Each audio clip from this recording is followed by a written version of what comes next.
yo, no maniacs, super no maniacs, and all in between. Welcome to another edition of some extra sauce, man. We're gonna have a good show tonight. A lot of hot topics to talk about. Listen to pretty much every podcaster, every reporter that was out there on the field. As best we can do is gather information and bring it to you all. And as no maniacs, super no maniacs file up in here, I know all those got a show going on right about now at the same time, I believe. So I understand, some people may not be here. They might go back and forth. I get all that, man, because I'm still fans of the bar room. I'm a fan of the bar room. And so I catch those shows when I can. But, man, tonight is about us. Triple R's in the building. He's getting him some beverages ready. But Keds might be out of town right now. And I'm not sure exactly how the situation is going. He may or may not be here because I believe he's in a hotel somewhere. He might boot up his computer and get on and jump in the stream. We never know. But his show is live on Keds of Canucks channel. So make sure you guys go over there and do your thing over there on his channel. Hit the like button. And if you're not subscribed, hit the subscribe button. Do the same over here and the same for Triple R's channel, some Sports Chicago style. So we would appreciate that in advance. Before Triple R gets on here, let me so I was very, very, some of the news that came out of the OTA today felt really, really good. Shout out to White Ghost, first person in the chat. Shout out to you, my guy. The news I heard out of training camp was very, very encouraging because you've been hearing about a lot of up and down, offense, and you expect that with the new offense, new coach, new coordinators, and the whole 9 yards. You expect that. I know I have tried to make sure the no maniacs and the super no maniacs understood that there's nothing cookie cutter about what Caleb Williams' offense and everybody involved in it is going through. And Triple R, I think, is ready to give me a thumbs up when you feel like you are. Here we go.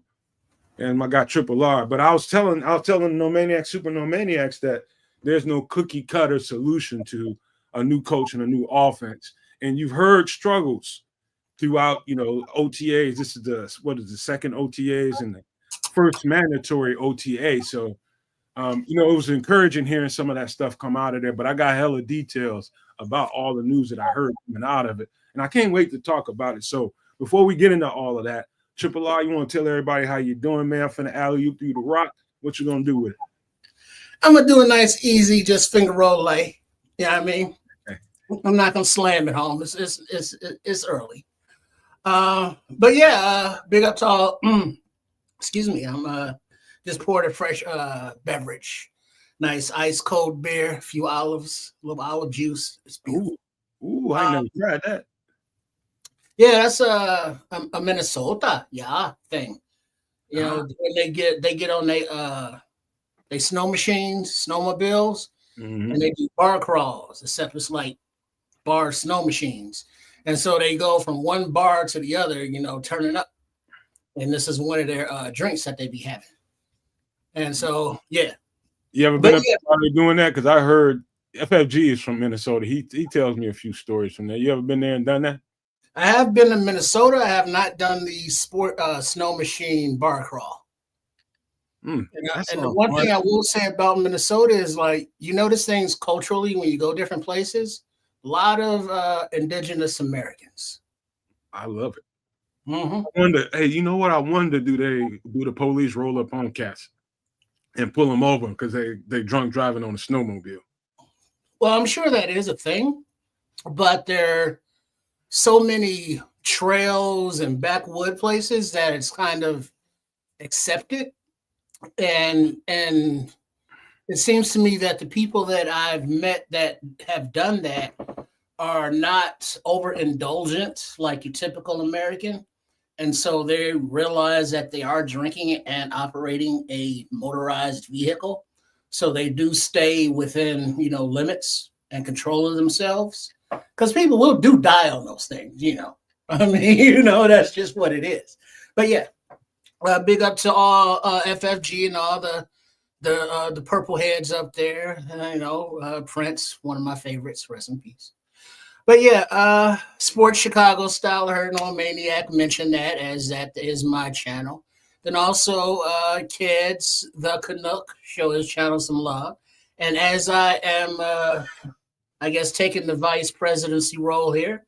I'll say what up to the white ghost, Mr. Mayhem, Mr. Charles, as always, and take it easy on no man. He don't mean no harm, mister. He don't mean no harm. I'm harmless. I'm harmless, Minister. Rodriguez, and everybody that is joining in. As yeah, I'm looking forward to hearing about and discussing and sharing thoughts on what's going on in OTAs. So let's rock. Hey, you know what? Before we get to all that, you got me started because one of my favorite things to do is bar hop. I don't know, like I've gone in different places. Like there's a place in Columbus, Ohio that people are frequent. You go to get the college strip. Of course you're gonna run into bar after bar after bar like that. But in a general locale, like there's a place in I wonder what is that city? In Indianapolis, like down by the stadium. Like that's a general district where you can move around and go to bar, and you can do it all on foot. You know what I mean? I love doing shit like that. I love bar hopping. That's one of my joys, man. I like hanging out and being about the people. Yeah, I love beer. You know what I mean? I'm not going to be drinking hard liquor everywhere I go, but it wouldn't be a surprise to find me somewhere in a place like that. I might go hit 9 spots and have a beer or two in every last one of them before it's all said and done. And never know. Might end up with a scallywag or something. Well, what I was always the service industry side of that deal, working the door, doing gigs, working security. So I'm familiar with pub crawls. I was just never big into drinking, so I didn't do them. But I'm also familiar with the pub scavenger hunts. So it's not just go from bar to bar and turn up. It's like, all right, go to this bar and figure out what this picture on the wall is, or find, this banner or pendant, depending on what kind of bar you're in. But there are all kinds of social activities like that. And this is, some people choose not to participate because they're not drinkers, and being in bars is a dangerous thing for them to be because they're not drinkers by choice, but by physiology. Alcohol don't agree with them, makes them do bad shit. I feel that, you know what I mean? You've been in enough bars to know that some people ought not be drinking. Oh yeah, I know some Irish motherfuckers. Right off the top of my head, a couple of dudes came to my head, like real good friends with them. You know what I mean? Real good friends with them, and I know what kind of people they are. They really good spirited people, but something about alcohol and Irish people, man, like the Irish people I know, man, it's like they got a hole in their leg, Trip. It's like the way is it goddamn like how he done sit over there and emptied out a whole fifth of something, Jack, whatever it is. He done set up this. They love their Jameson and Guinness. Jameson, I got Jameson right now, but that is a phenomenal thing to me. Like Irish people, like one guy I know named Fred, man. He told me, he said one of these days I'm gonna have to give it up before my liver give out on me. You know what I mean? He said, I watch you come to the pool hall, and he's talking about me. He said, I watch you drink and I see your limit, and you get a few of them in you, and you ready to go bounce and chill out. I said, yeah, that's just me. You know what I mean? I got low tolerance for it, And he says, when your body says stop, my body says more. Mm-hmm. He said, like, I can just sit there and I can drink 2/5 of that before I go home. Like it's nothing. Yeah, there's some people are built for that, like the Irish. They're not obviously all a monolith. So there are those that are not drinkers, but culturally, that's what they do. They go turn up those pints, and they as soon as they are 16, they start drinking, and so hey, that's just what they do. But those who are, let's say, cheap dates and lightweights, as we call them, they toe down off of 2 beers. It's not that they can't drink; it's that their body says they can't drink because the chemicals inside the alcohol reacts badly to it, and it makes them pass out, or it makes them do crazy shit. When it's like, man, you only had a couple drinks. What's wrong with you? Chemically, physically, they can't do it, but a lot of people don't accept that or don't understand that, so they try to drink anyway. And those are the people that, are blackout drunk after. It's like, what do we do? Just like a shot? What the hell's wrong with this dude? Turning shit out at the club. It's like, man, keep your hands off that woman. You don't know her. Man. Doing all kind of wild stuff, bugging out, driving, 100 miles an hour. Last time I was at a joint, man, my one of my homeboys, he got some twin brothers that's they gotta be about, about 5 years younger than us. And I ain't hit, my homie wasn't there, but his twin little brothers was there. They saw me and came running up. They had one of their little homies with him, or two of them. And man, he was one of the little homies was one of them types you just got through describing. And man, he was running around, touching on. He was at my mom's club, man. I was just like, hey, dog. And they get ready to leave. They get ready to leave this motherfucker in there, dude. They about to leave his ass in there. I was like, hey, come here, man. Come here. I told both of them, come here, man. Hey, man, get this motherfucker, take him home, man, for somebody putting hands on him. He was like, fuck it. It's like, fuck him up. I said, man, y'all cold-blooded, man. Y'all brought him here. I had to fix them, take him home, man, it was bogus, man. They was bogus for that, man. I'm like, dude, I'm like, I done stopped 3 people from putting hands on him already, man. Get him out of here, dude. But don't. Here's a public service announcement from the Nomad Network. If you out with a bunch of your quote unquote air quote friends, be aware that many of those friends, how many of us have them, will not have your back in a situation. Case in point, I was working one night at a club, and another security dude had to get into it with a guy, but before anybody else could get there to help with him, security dude gave him a little left hook to the jaw, boom, buddy was out. So we drive him outside, drive him down there on the sidewalk, taking out the trash. That's just what it is. And he's unconscious, like laying there on the curb. But his 3 friends that were there with him are trying to argue. It's like, why'd you hit him? Why'd you do this? We're going to sue you. We're going to get our lawyers, blah, blah, blah. My first thing was, hey, why don't you get your man off the curb? And they looked down, kind of looked at him like, oh, yeah, he is knocked the fuck out. And so they kind of addressed him, and we went back inside, and everything was everything. They took their drunk asses home. But yeah, don't trust your peoples like that, because not all your peoples is your peoples. Man, dude, tell me about it, man. Left him high. It was about to leave him high and dry. I had to pull him, boy. I'm like, no, man. That ain't the way you do it, man. You bring your homeboy out. I don't care how belligerent he get. You make sure he get home. Man, he be tripping. Every time he drink, he get like that. I'm tired. I was like, what you bring him for then? You know what I mean? That's your fault. Yes, Every time you know that when this dude and alcohol or this chick and alcohol are together or intermingling, bad things happen. So why would you bring that person to a place where y'all gonna be drinking? Man, dude. Let me tell you, we're gonna get into some 4th of July stuff later on, man, because I wanted to talk about that. Really, I wanted to talk to kids about it, but it'd be fun talking to you back and forth about it. But if kids don't come, I understand that. 4th of July don't mean shit to people in Canada. That's what I think.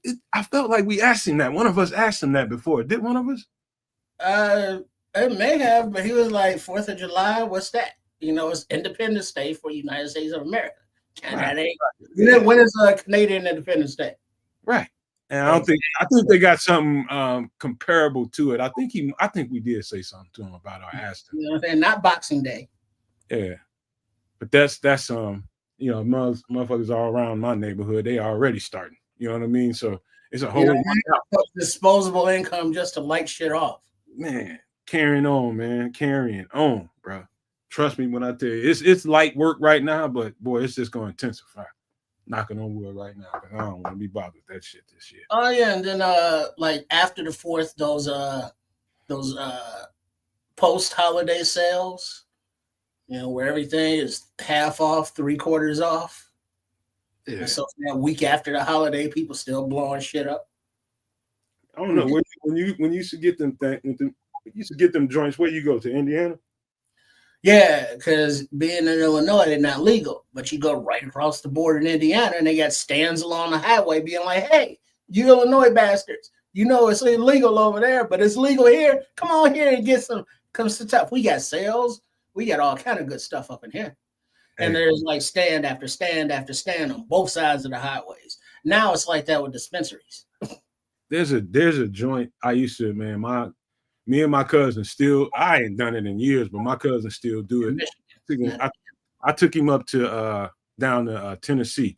For whatever reason, man, like some of the like we ran into a fireworks warehouse, a big old like a Costco size warehouse down in Tennessee. And I'm telling you, I took him in there and I took him there about a decade ago, and that motherfucker ain't stopped going there since. And I'm just like, he's like, man, all this, he go in there because his birthday is on the 4th. So he'll go in there, and that dude come up off $1,000 easy, $2,000 on fireworks. Like, I'm like, dog, you taking it way too far, but we'll have that conversation later on, man, because I think 4th of July is a used to be a different time for me when I was a shorty, but now it's just like If you heard we were celebrating, that's a worldwide lie. And that's kids ain't here, so public enemy. All right, man. So what everybody came here to talk about, we're gonna give them what they came here to talk about and get into some vivid detail about it. Some of the stuff we're about to talk about right now. Matter of fact, let me switch the screen over and go to some media assets. Give me a second. Turn my mouse back. I'm still here, which I'm just going to get a refill, if you know what I'm saying. Here, get your thing, man. I'm gonna pull up some stuff. Right on. While you doing that. Woo-hoo.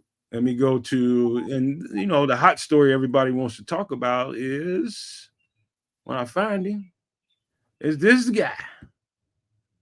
Caleb Williams had and you know what, compared to some of the stuff I've been hearing, shout out to everybody that just jumped in, Nick Rimbert, Joseph Archer, Supernova Maniac, let me see who else, Smitty Q just busted up in this piece, Paul Rodriguez, thank everybody, White Ghost, thank everybody for being here. We're finna get into this Bears conversation and get nuanced about it. We're gonna get real detail about what we're about to talk about right now, because that's what we do over here, y'all. We get into the details, man. Shout out to FFG. What up, dog? Who else? Just Richard Long just busted up in here.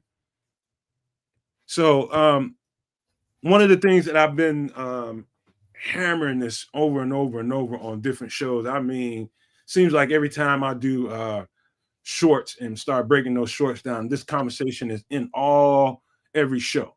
And I always wanted to point this out all this offseason, ever since we got Ben Johnson, studying that offense and then listening to Ben Johnson discuss, how, when he first got here, people wanted to know, what is this offense going to be like? What are you going to do with Caleb Williams? And he made it very, very clear. We're going to work around Caleb Williams' strengths, right? He made that very clear. And so right away, what I took from that and what I tried to encourage everybody to take from that is they're going to focus on the short game. Get the ball out in quick areas, short areas between 15, 25 yards and in. So about 25 yards is probably the depth of where he's going to be throwing the ball at and in. I'm not saying he's not going to throw the ball downfield. He will. But I think it's all going to be a gradual momentum to the ball down the field. But the short area. So today what I heard was they had a really, really good 2-minute drill, situational football going on today. And this is the fun stuff, because that's when you shout out to Joseph Archer for the super chat, man. We appreciate it. We haven't had one of those in quite some time, man. I would appreciate a little bit more of those, but I love you to death for that, Joseph, man. Appreciate it. So it's situational football with the offense. They'll back you up to in your red zone somewhere, right? Trips, put you around 10, 15-yard line, somewhere like that, and give you a time clock and have you run a sequence of plays to get you down the field and see if you can score. Use the timeouts, do all that kind of stuff. And everything is on the line. So everything they've been installing, everything they've been going over in the classroom is on display in situational football in the 2-minute offense. And so what I heard today, they went down the field with a 90-yard drive, and they ended up with a touchdown to, I believe it was Kyle Monangai. And so that was encouraging, because and I heard most of it was in the short game, Trip. It was just like dink, dunk, just keep moving the chains, and which is something we were looking for all last year. That was very, very encouraging to me. Well, indeed, because the goal of the offense is to score a touchdown, 7 points. Let's call that $1. And if you got to get that dollar in one play, just boom, $1. Cool. But if you got to get a nickel here, a few pennies there, a dime here, a few more nickels there, eventually it would all add up. So progress, is not something that you can be mad at. It's not about how fast they do it. It's just that they do it efficiently and regularly. And that short game scenario that Ben Johnson wants to develop around Caleb Williams, since that is his comfort zone, that bodes well for, well, there are a couple guys that haven't seen the field yet, and I'm sure we'll get into that. But that bodes well for the type of weapons and receivers that this team has, as well as running backs and tight ends.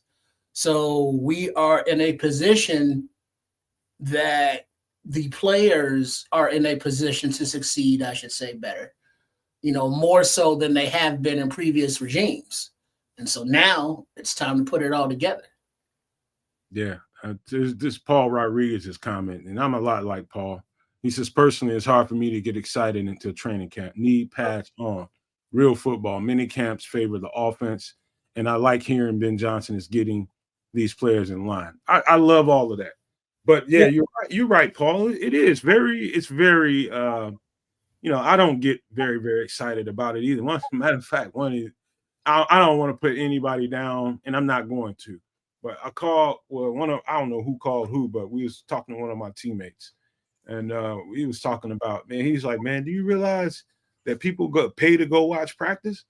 I was just like, yeah, that tripped me out when I found out. I didn't know people paid to go watch practice. And I'm just like, for people, so the various degrees of fandom, for people who haven't played the game, that's got to be pretty exciting to them. Just go out there and watch these guys run around. For me, it's just like it's just practice. You know what I mean? Especially when it's out of pads, it's just like, yeah, it's nothing to me. I understand why people get excited about it. That's all I'm saying, and just surprised. Well, from a fan point of view, though, if that's the only opportunity of one or an opportunity to see your, favorite team in not action because it's not against other teams, but out there sweating on the practice field, you take that opportunity. You look at when they have training camp and it's open to fans. There are thousands of fans out there. When they have family night, which is nothing but a glorified practice at Soldier Field, there are thousands of fans out there because that's their opportunity to be a part of the team, to see what's going on with their own eyes. They'll watch every game all season, from the comfort of their living room or man cave or garage or friend's house or brunch or buffet or wherever the fuck. But the opportunity to be there. And then now, with everything being new and, new coaching regime, new offense, new defense, it's exciting to be there just to see what kind of plays are they running. Obviously you're not going to see the whole playbook in one practice, but you get an idea of like, oh, okay, they're doing a lot of two tight ends here. Or, there a lot of swing passes to the flats or to the running backs there. And it's like, oh, okay, we got that to look forward to. You get to see these guys out there running around. And it's like, well, that says this fucker runs a 4.4. And it's like, oh, yeah, I can see that. Yeah, I can see that. It's like, oh, he's slow. It's like, oh, yeah, look at that slow-ass 40 or 4.6. That's slow. You know what I mean? And so you just do little things like that up there from that fan perspective. But now from the business perspective, hey, people are willing to pay us to watch practice. All right, here's where we're going to seat them. We're going to put them in the bleachers over there. Yep. And we're going to collect the money over there. We're going to separate them, blah, blah, blah there. And we're going to tell them to have a nice fucking day. Thank you. Come again. Ching, ching. And so everybody wins. Nobody's forcing those fans to go there and pay however much it is. They're doing it willingly. The team isn't not allowing it. They're not doing it for free also, but they could, but I don't think they are. So they're making a little money, a little coin. And then the players is like, take your ass out there and practice. Don't worry about what's going on in the periphery. That ain't got nothing to do with you. You worry about practice. So it's a win-win-win for everybody. Yeah, man. That's true, man. And then also one more thing before you go. This is the opportunity for a lot of fans to see the team live and in person who are not into crowds of the 60, 70,000 variety on Sunday afternoon or wherever at. So from that aspect as well. And also, Richard Long, I got to read this out because I'm gonna have a little bit to say about this. He says, Richard Long says, seeing them live in practice when live play is unaffordable seems reasonable. So basically, he says it's easier to go pay for them to watch practice than the crazy prices. And that's one of the things that's true, Richard. One of the things that you guys don't know, but I'm really, really starting to dial up on the merchandise side of it, because I know that the merchandise is expensive as hell too. To me, and not just because we're going to be selling custom merchandise on the website, but the custom merchandise that people like myself and other people are making is much more affordable and much more dynamic than the stuff that the Bears are actually making. So if you want my advice, I understand, these ticket prices are crazy and the gear and the merchandise prices are crazy too. And so what I'd say to you all is reach out to some people, the people like us, the Nomad Network, find out what kind of merchandise we're making. I think you all are going to love some of the new custom designs that I got cooked up. And just check us out, man. So I understand that was one of the things that I paid close attention to is how much they're charging for everything, whether it's at the game, whether it's at the the food court, wherever, or the merchandise is selling, man. I found out that we can find a niche there and sell some really good custom merchandise out there. And shout out to FFG for the $2 super chat, man. Appreciate you, my guy. Right on. So yeah, that's out there, man. So look forward to some of the designs we're gonna put out. I think you're gonna like this some better than some of the stuff they have on the website. Yeah, and I heard that Staley, for extra tips, they was doing some furry poses out there. So I mean, so watch your kids. You know how those furries, now that's what they into now. Or they be dressing up like animals and stuff, but they be of an erotic nature with it. Oh, and they be looking at Staley, the bear, like, hey, Staley, how you doing? And Staley, he looked kind of like he on the spectrum a little bit, you know what I mean? And just in his face. And ain't nothing wrong with that. I'm just saying. But Staley looked like he could be a bit off. And so, for a few dollars, he may, do a little anything, a little Bitcoin, crypto, something, offer it to him. You see, you know what I'm saying? Oh, yeah, wow, man. I'm gonna leave that alone. That's that's the writing on the bathroom wall, on the stall wall. You know what I say for a good time call? Staley. You know what I mean? All right. I'm gonna swerve on that one, man. Get to Caleb.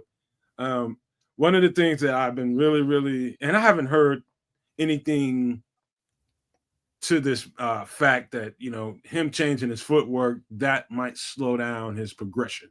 You know what I mean? Just getting used to that muscle memory. It's not that I'm looking for that to be a problem, but I know at some point, and I know this is just OTAs with no pads on, no live bullets flying. I know this only means so much, but when the pads come on,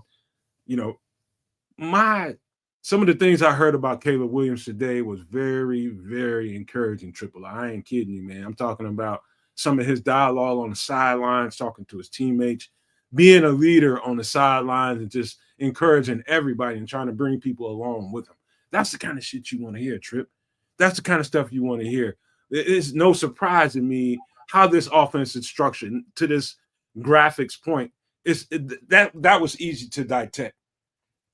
What Caleb Williams is doing with it, trying to take ownership of it, and buying into what Ben Johnson is doing. What I think that's the most important thing right now. Him buying in and giving everything he's got to the situation. That's what I'm hearing. Yeah, that's good to hear. It's fair or not, whoever labeled, the kid generational, as a draft pick coming out, he had a lot of expectations on him. And into the shit show that was Hallis Hall at the time, being a rookie and being just coming into that environment where, many of the team and front office people are still reeling because Justin just left and they would prefer to have him still here. Or they don't like what Williams did in the combine, or they preferred another quarterback, or they don't want a rookie quarterback. He came into a lot of things and didn't have the support of a solid, non-dysfunctional coaching staff. So that didn't help. So to hear that he's still working and progressing and actually showing the progress on the field as well in front of the cameras, obviously still, June, there is not a lot of pressure, built up right now. But to see that he is grasping whatever concepts that Ben Johnson and Declan Doyle are putting down on him, JT Barrett, that he is completing the passes with these, the guys that we have. So he's building rapport with whoever is, the 1, 2, and 3 on that chain, whether it be DJ or Rome or Alameda or Komet or whoever, Loveland and Burton haven't been on the field yet, so that's not happening. But to see him, progressing, it's a good thing. The footwork, whatever. That's a coaching thing. If the coaches want him to do that, fucking do that. It's not about what he wants or what he's comfortable with. The coaches get paid a lot of money to make the players the best they can be. And if that entails start with your other foot back, then start with your other foot back. And he's not fighting it. He's not resisting it. He's not back talking it. He's embracing it. So, hey, let's go. Let's fucking go. I see you in there, Paul Rodriguez. We're going to get to some defense here in a few. Just, this is the stuff. Everybody, I made the statement that I was hoping that this offseason didn't turn to this is all about Caleb Williams. I was hoping, but we went to a place now, looking at everything in hindsight, you always have clarity. And, it was obvious to me Ben Johnson took this job because of what he thought Caleb Williams was capable of doing. Not solely, but just what he thought Caleb was capable of doing. The fact that, he's leaning into this guy's strengths. And I think this is going to pay so many dividends, Triple R. The fact that it sounds like he's forcing him to really, really operate in the short area instead of looking for the deep play down the field. And I also have heard that, his deep ball accuracy is still struggling a little bit. I heard that a couple of times, not only from Hogan Johns, the CHGO podcast, and also who was it? Somebody that came on 670 to score. It might have been Mark Grody. All said the same thing. He still struggled with the connection downfield. That's fine. That's what the offseason is for. It's working with your people, getting chemistry with your receivers, just spending time. And I love to hear Ben Johnson say this at the podium today, talking about, they were asking him about the deep ball accuracy and what's up with that, how you fix that. And he just said reps. Mm-hmm. Reps. You just keep repping it. And that's true. You just keep repping it. And what he's going to have to do is get those guys soon as this OTA period is over. It's going to be about a week, maybe a week and some change. But then after that, you got to rally the troops, homeboy. You got to get them together, and y'all got to start throwing balls. Y'all got to start going over cadences, calls, hot routes, and start reacting to that in real time on air without a defense around you. That's how you do it, Trips. There's no other way around that. You got to spend time on task. Yeah, you can read as many play sheets as you want to. You can look at the Microsoft Surface tablet all goddamn day, but nothing will replace getting out there and doing it. Yes. Obviously it's not against competition or even against a defense. It's just out there running, routes and throwing. And that just builds comfortability. Quarterback, wide receivers, they're looking at different things, obviously. They're learning from each other. Caleb is learning, okay, it's like, well, this guy, he likes the ball here, up top or out here. I can throw him open there. I can loft it and he'll run and get it here.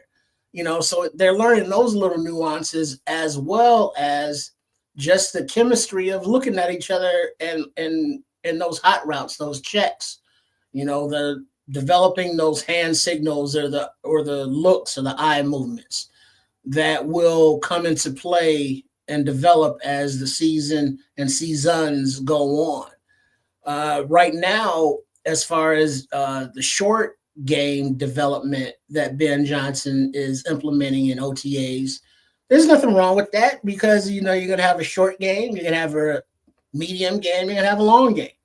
Right now, we're working on a short game. And with the talent and the weapons that are here, any one of these short passes with the yak possible from these athletes can be a touchdown.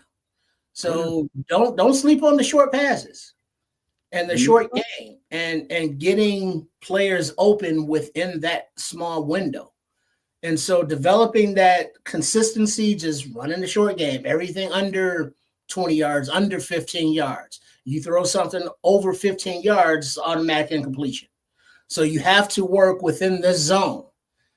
And then, eventually they'll add the medium. And so everything between 20 and 30 yards or, whatever the yardage is. And it's like anything short or anything beyond that, incomplete. So you got to work that. And then they'll, work in the long game and the deep passes. But you got to start small before you can get long. You got to start with the crawling before you're running. And so this being the first OTAs of the very first offense of this implementation, where else would you start? With bombs and Hail Marys?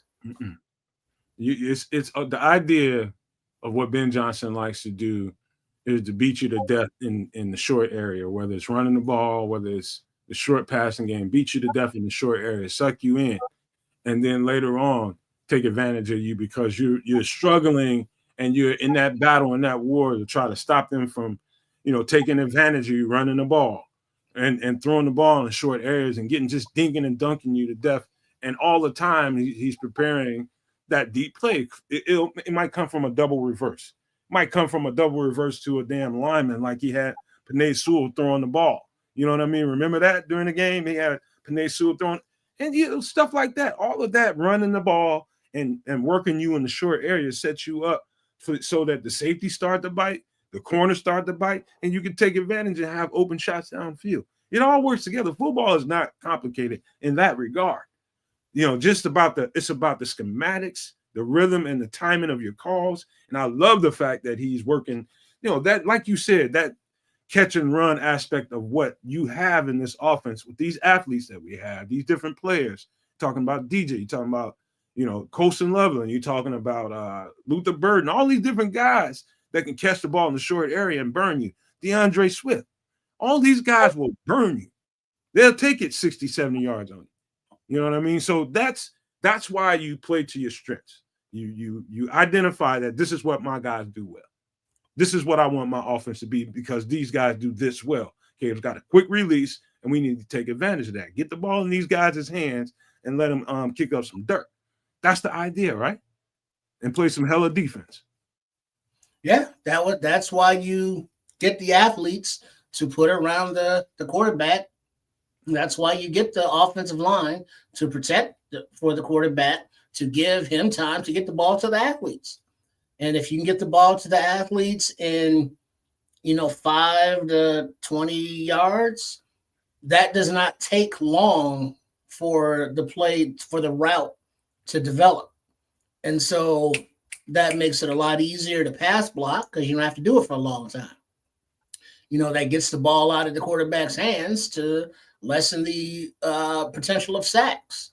It gets the receiver open quickly to minimize turnovers or, deflected passes. So it's a good concept all the way around, and they got to practice that shit.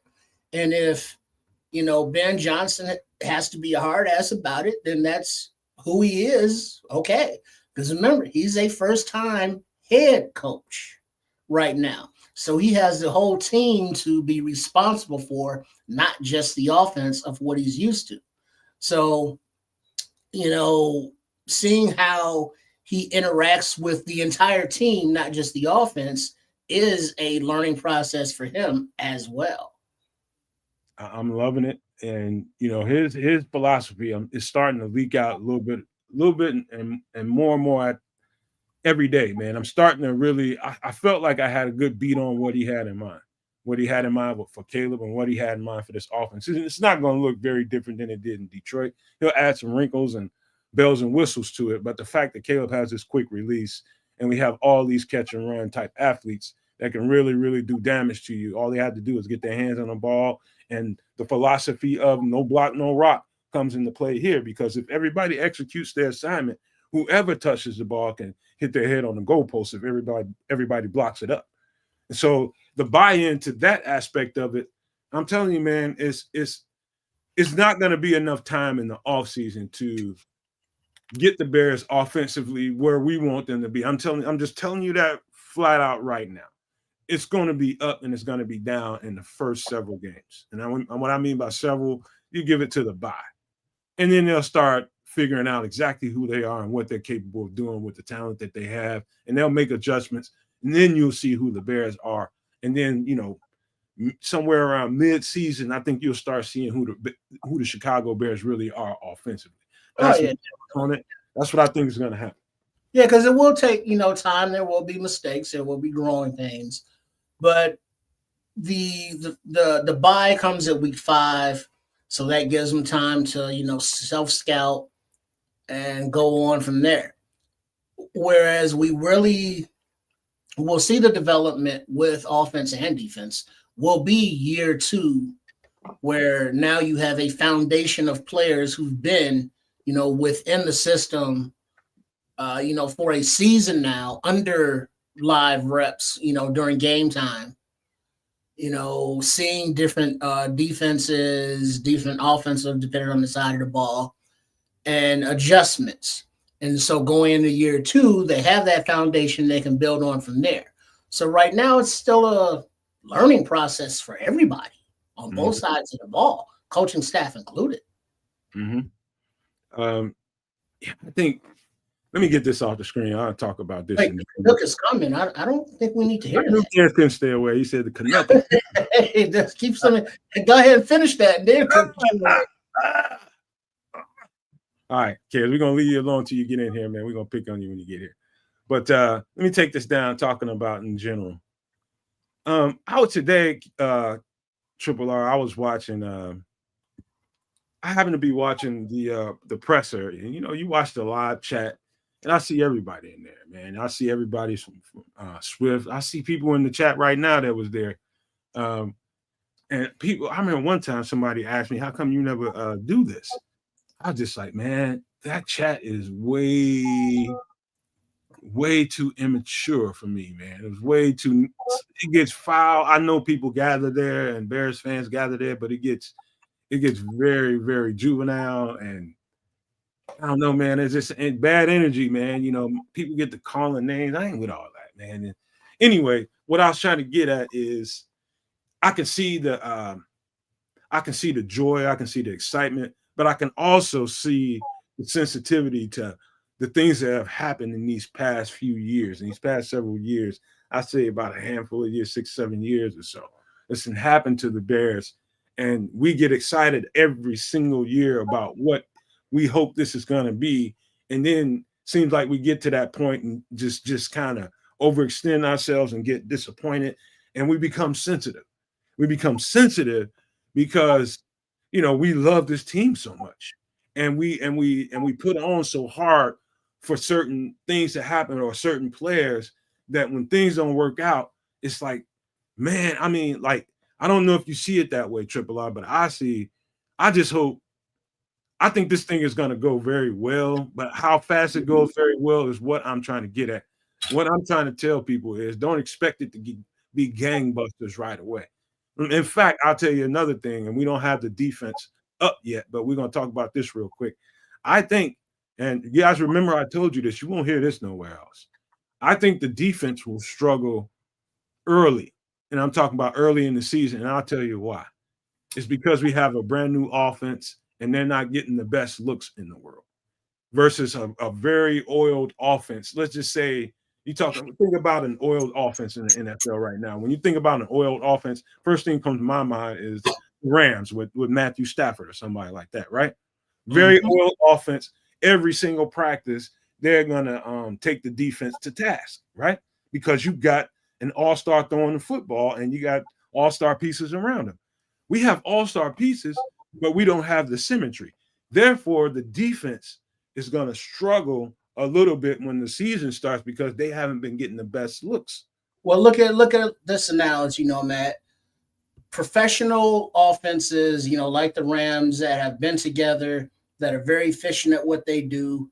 Let's say they run a 4-3.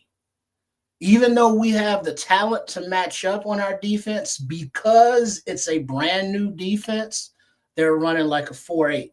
Would that be fair? Yeah, yeah.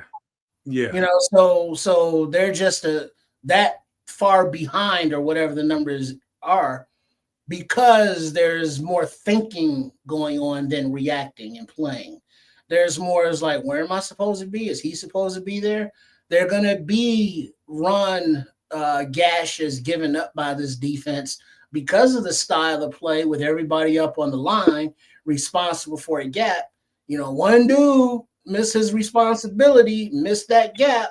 Now you get, an 80-yard house call because there's nobody else back there to stop the runner.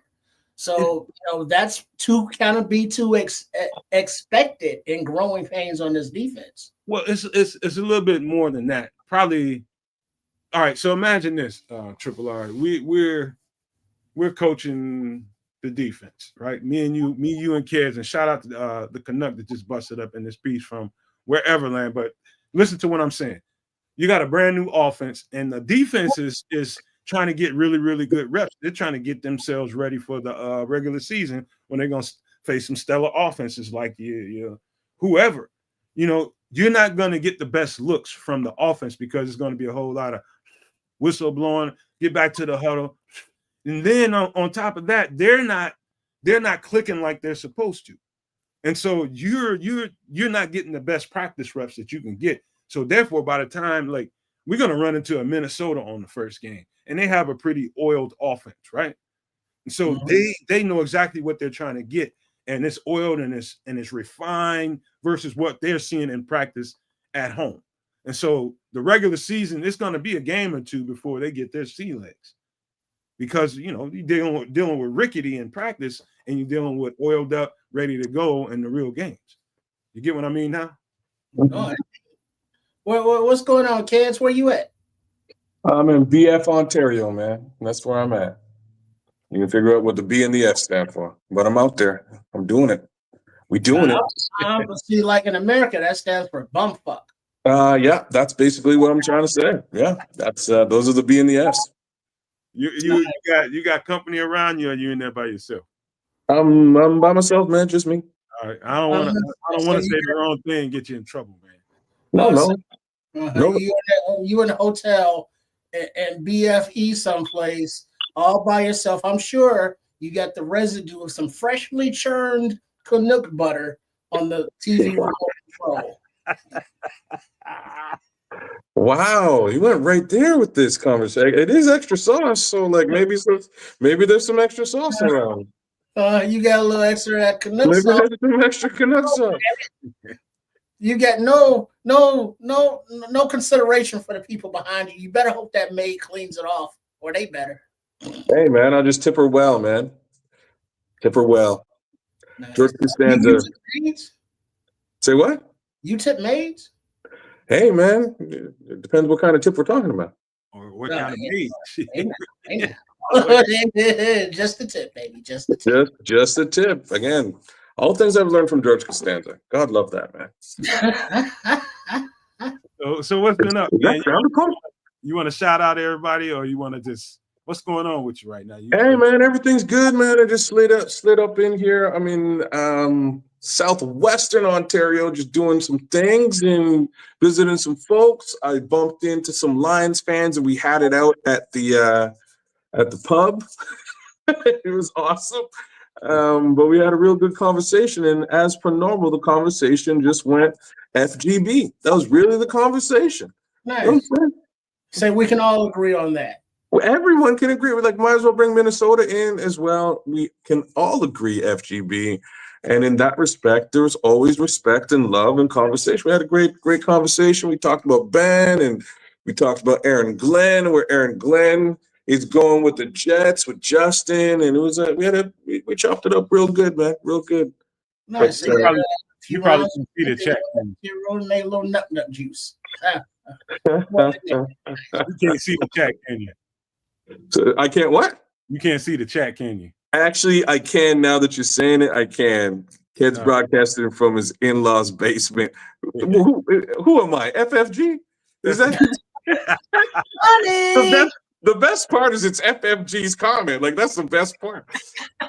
That's ironic as all get out. No, man, brother, I'm in a all expenses paid hotel. It ain't the greatest hotel, but all expenses paid nonetheless. I'm out here doing the thing. They got continental breakfast? They do. I skipped it though, man. I don't trust What? I don't trust I don't trust hotel. Not when I'm doing what I'm doing. I'm out at trade shows doing business, man. And if I get into that continental, I might not make it through the trade show, man. So you mean you gonna yourself? You gonna shit yourself? No, I'm not. See, you guys and your wet naps and stuff, man. Your man wipes. I you know what I mean? It's not a shit myself situation. It's like I might get itis at like 11:30. You know what I mean? I'm not gonna really want to do the job I got going on. So I avoid breakfast in the morning. I just coffee up hard. But see, have a little fruit. baby boy, here's what you are failing to realize.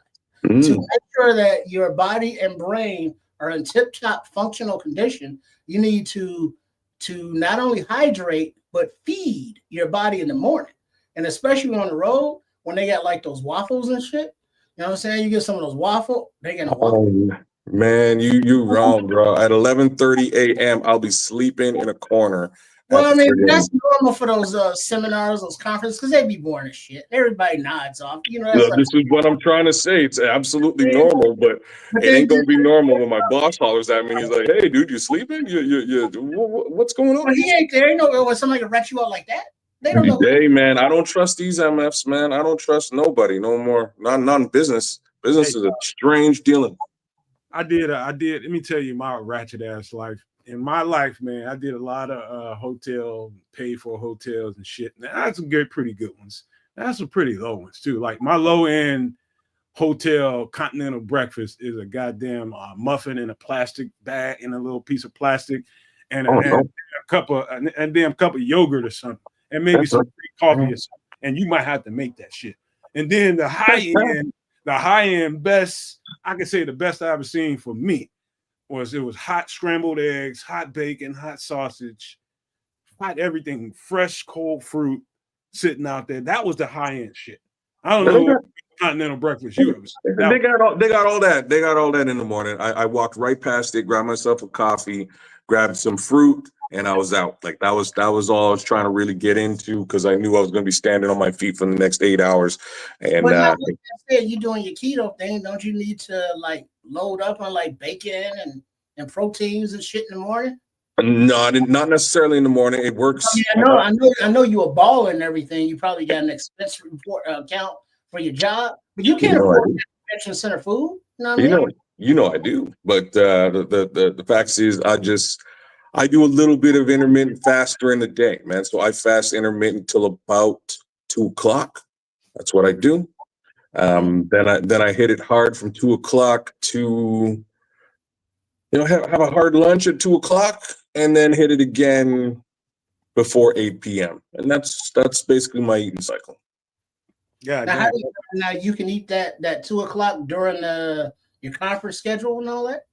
Then that 2:00 has to be hard keto, bro. It has to be like if I get into like some French fries and shit, it's over.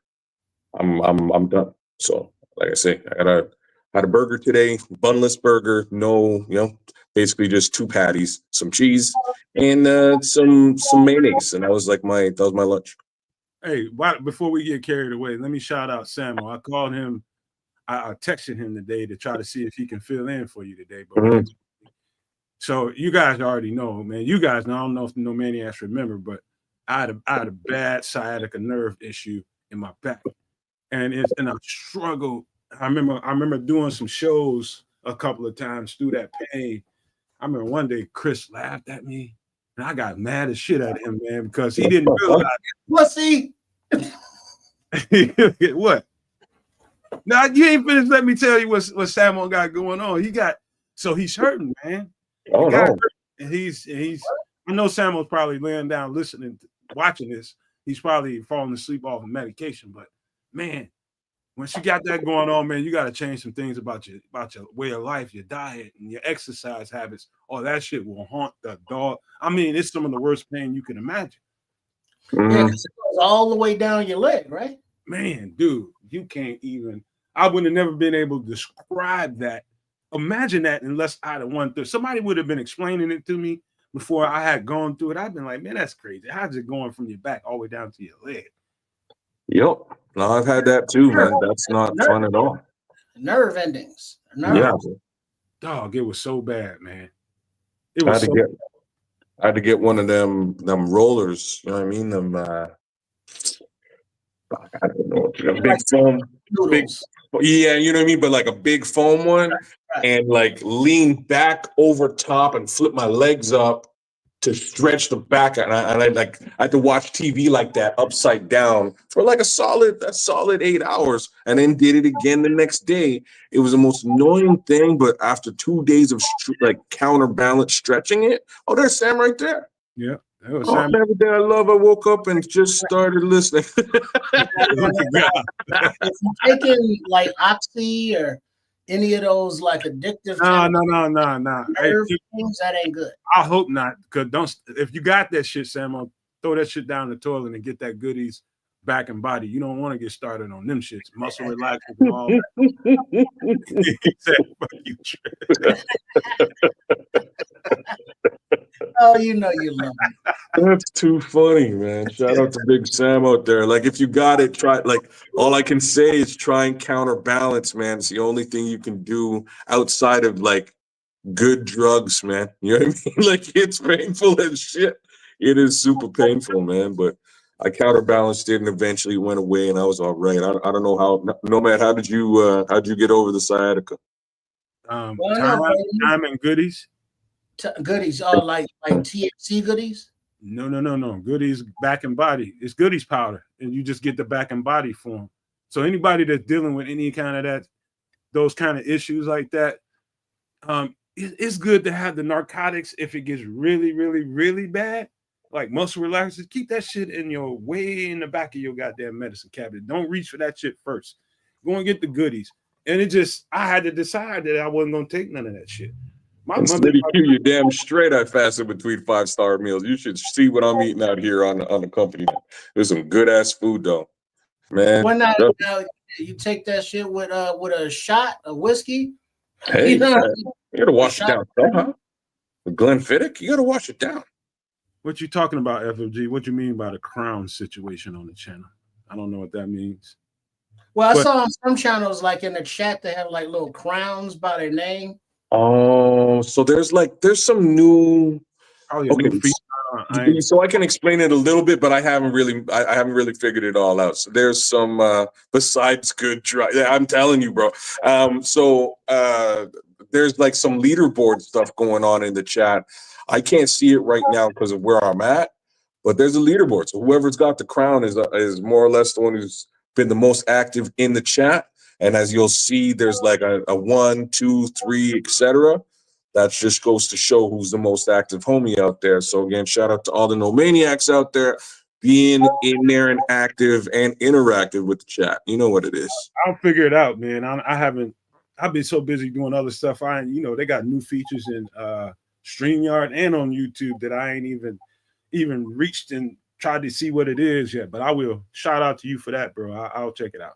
And then what Samuel said, he has some nerve pain medicine that's also used for seizures. Okay. Now it's not for sciatica, but I got a impingement nerve thing in my shoulder back area that I often feel all the way down to my fingertips. Because that's how nerves work when they get impinged on.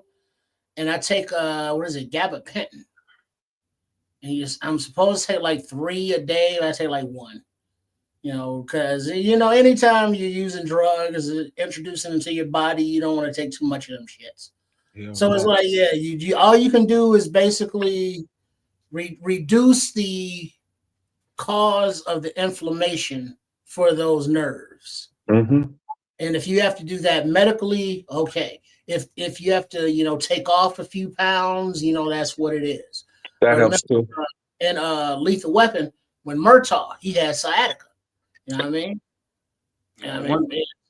One other thing, damn Riggs. I want to tell Samuel real quick, man. I'm back, Riggs. Damn it. Before we get into some more football, right? Because we about to swerve to that again. But Samuel, I'll give you this advice, man. Your daughter, she's gonna be growing fast, man. And right now, the easiest thing to do is to just bend down, reach over, and pick her up. Mm-hmm. Bigger she gets, bro. Trust me when I tell you, and it's gonna happen fast. Start using your legs and using your legs to lift her up. I'm telling you, that ass. I'm gonna save you an episode. Take that advice, bro. I threw my shit all the way out, grabbing one of my nieces like that, and I had to deal with that shit for 4 days. You really move your back, picking up your niece? You know how uncles are. You want to pick them up. They see you, they want you to pick them up and swing them and do all that kind of shit. Throw them up in the air and shit. Yeah, all that. Oh man, she almost hit the goddamn floor, man. I was like, oh my mother. I know. Are you fat or are you heavy or I'm old or both? That's crazy, man. That's exactly what I have to. See, y'all gonna start listening to old trips. All you motherfuckers. Start listening to old trips about shit. All right. Y'all ready to let's talk about some football, man. And the next thing here is I don't even know if it's much to talk about, but we're gonna talk about it anyway. The left tackle competition. Today it's going back and forth. So it's going heating up. It's going. Oh, is it Quran again?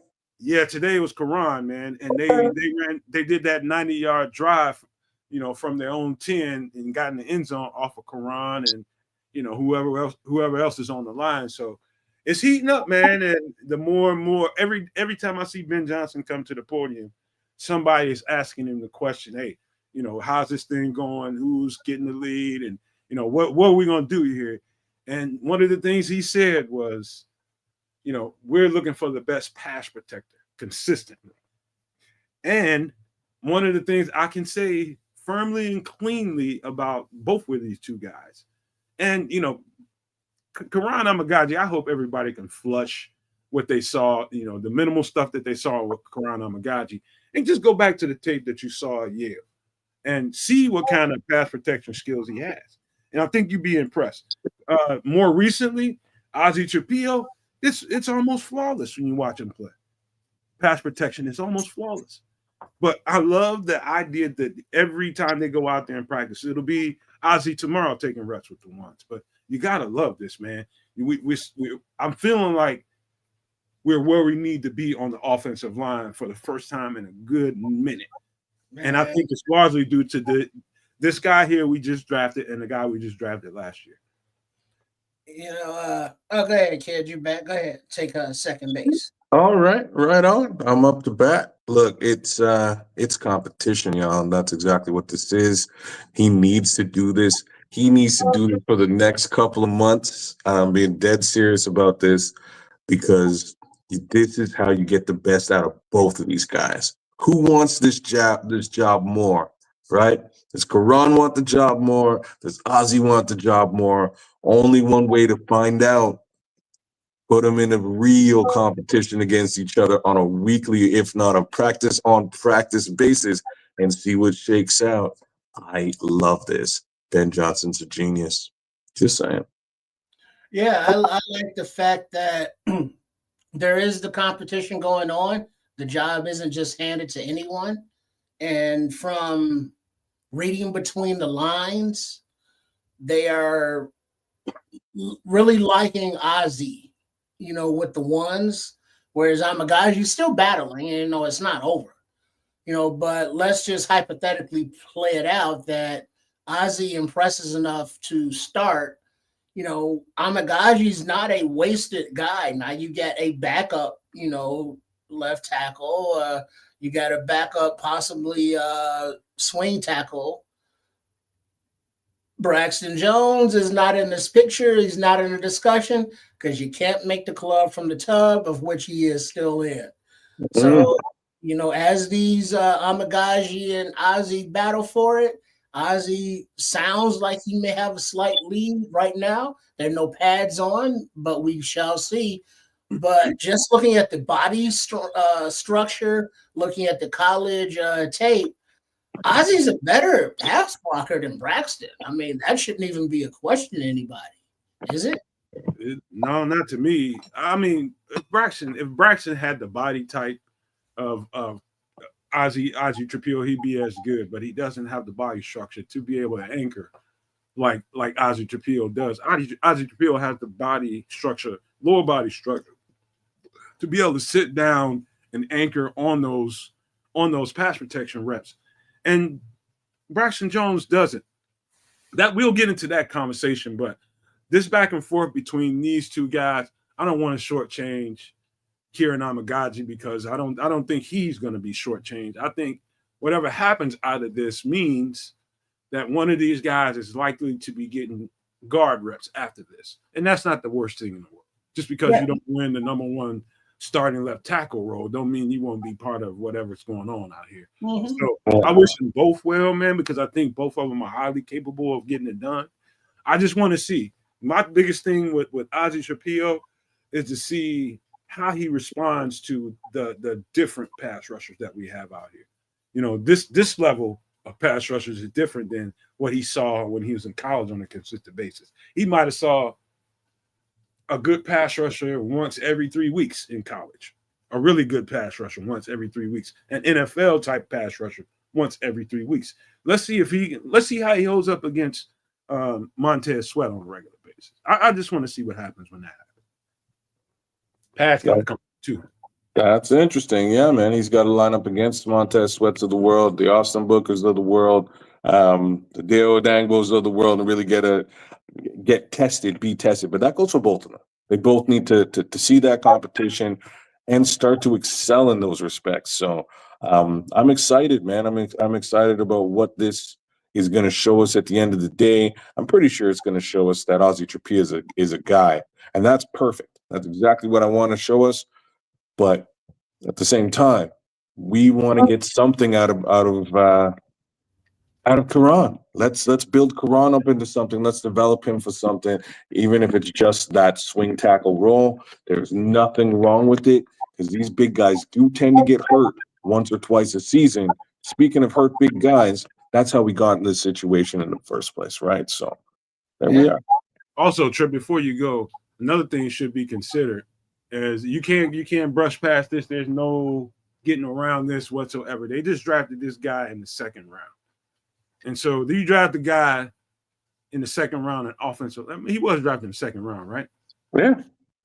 So your intention is to glide past him towards a starter spot if you can. I think it's his job to win at this point. Somebody's got to take it. Well, this is it.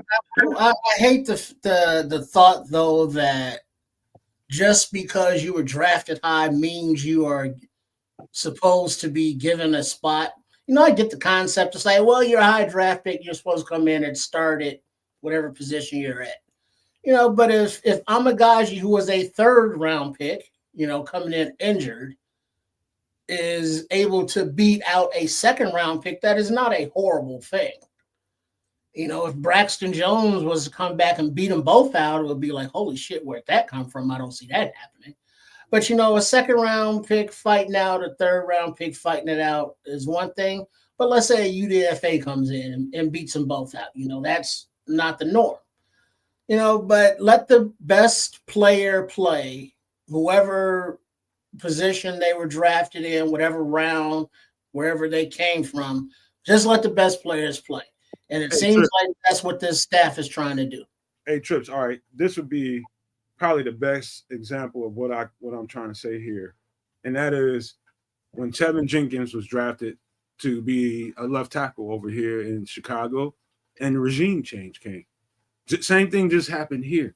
You know what I mean? And this regime, they didn't draft Kieran Amagaji, and Right. so I think naturally they're going to favor the guy that they drafted. They believed in him for a reason, and they brought him in here for a reason. And I think they're going to give him every opportunity because this is a regime change. And Yeah. so I'm not saying they're going to poo-poo Kieran Amagachi, but it naturally happens. I think Tevin Jenkins's path might be different if that regime didn't change it. You know. Well, I think that if all things equal, they would lean toward Ozzy because he's their guy, and they got another year of control contract wise at left tackle for him. You know, if Kieran or Braxton Jones just flat out win the job, I don't think that they would not give them the job because of, well, Ozzy is the heir apparent, Right. or Kieran's next on that pecking order. I would think that at least I hope that they would play the best player. Where I can understand that they would be leaning toward Ozzy. And shout out to City Streets TV. He ain't playing up in the chat, man. He got hella comments going on. Shout out to City Streets TV. My first time seeing you. Might not be the first time being here, but this is my first time seeing you. Shout out to you for being here. Thank you for being in the community, bro. Yeah, that's why there's a competition. A little quick thing to say. Andre Bryant was asking, does Ozzy have quick feet for run blocking? That's Braxton Jones' strength in blocking. And as per Samo in the chat, Ben Johnson came out this week and kind of specifically said, look,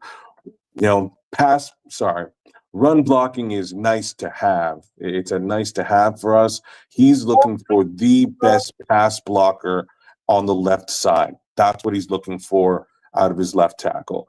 Unfortunately, him just saying that cast a little bit of doubt in the idea of Braxton Jones really coming back to reclaim this position. I'll just be frank there.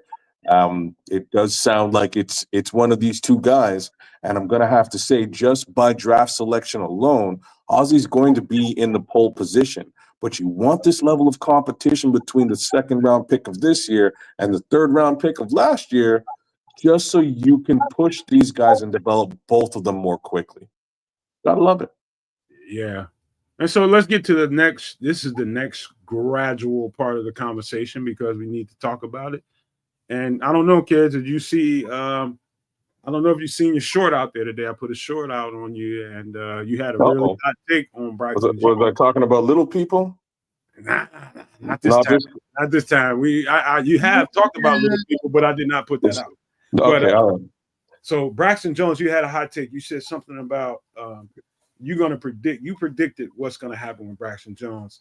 Somebody's going to win the left tackle spot, and Braxton Jones is going to be on the sideline for the entire year, and they're going to end up cutting him and getting nothing from him. No. So do you still feel that way, or do you think Braxton Jones still stands an outside chance of getting his job back when he's healthy? I still feel the same way. I am going to say little things. So little things to be said is he may get the opportunity to jump ahead of Karan if he shows that he's more adept than Karan is, right? If he can show that to this new regime and Ozzy goes down, perhaps he'll get the opportunity to play again. And that's really what, I don't want Ozzy to get hurt anytime. Knock on wood first. I don't want that to really go down. But if that does go down, it bodes well for the Chicago Bears because at that point they can put Braxton Jones back into the lineup just to showcase him to other teams for potential trade. That's really what they need to trade Braxton Jones yesterday.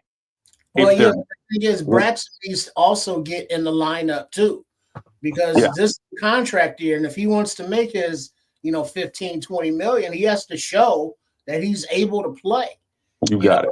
Brian Poles wants to get the best return possible for this 5th round pick, who will have value because it's at a premium position. He has to be able to show that he has value and can play. So they have to be able to get Braxton some kind of rep, some kind of way. It's in everybody's best interest. Maybe not Ozzy's and Karan's, but team wise, as far as draft capital, Braxton Jones wise, as far as contract capital, Braxton Jones needs to get his ass on the field and show that even if he has not improved his anchor, which I don't see how because he's been rehabbing a broken fucking ankle, show that he still has the mobility and the run game that he's, known for. So at least, we can say, hey, the kid can still play. Now, if Karan is still beat out by Braxton Jones, now I got to wonder. It's not that Braxton was, from a small school in the 5th round, or Karan was from a small school in the 3rd round. But we know Braxton's deficiencies. We've seen his entire career. Karan is still a big unknown. What we saw, we don't know. We think he has the traits to be better than Braxton, but I would really hope that Karan would be able to beat out Braxton just outright. Here's the scary thing, fellas. It's not scary, but it's reality.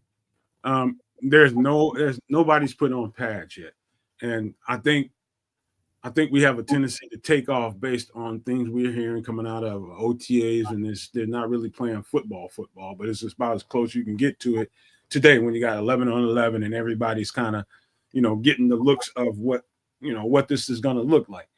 But it's not football. When these guys put the pads on and Braxton Jones gets back into the fold at some whatever point, and we just think I feel like we have some pretty good tackles in Karan and Ozzy. I think they're pretty goddamn good. But at the end of the day, this is the guy that has the most reps, the most experience, and might be, I don't know how this thing plays out, but at the end of the day, like Tripp said, you just want the best guy on the field, right? There's a world where Braxton Jones ends up with this starting role. He wants the best pass protector on the field, right? And that's the question. Braxton Jones is a great run blocker. He is. I'm not sure if he's ultimately the best pass protector. That's what's in scope. That's a big question. The other portion of this question is, again, he's hurt. He's probably not going to start the season. Somebody else has to start the season. So they're going to get the reps. How does he crack the lineup after that is really the question. If he just comes in and dominates and shows he's better than both these guys, that's a different story. He'll win his job back and be able to actually go out there and play. I highly doubt that that's going to be the situation, even just from a stability perspective or continuity perspective, right? Like you just don't want to do that.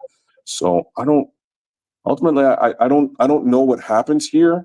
I kind of don't like it because, like I've been harping, the Bears want to draft and develop players that they can trade for better draft capital at the very least. This is technically one of those situations.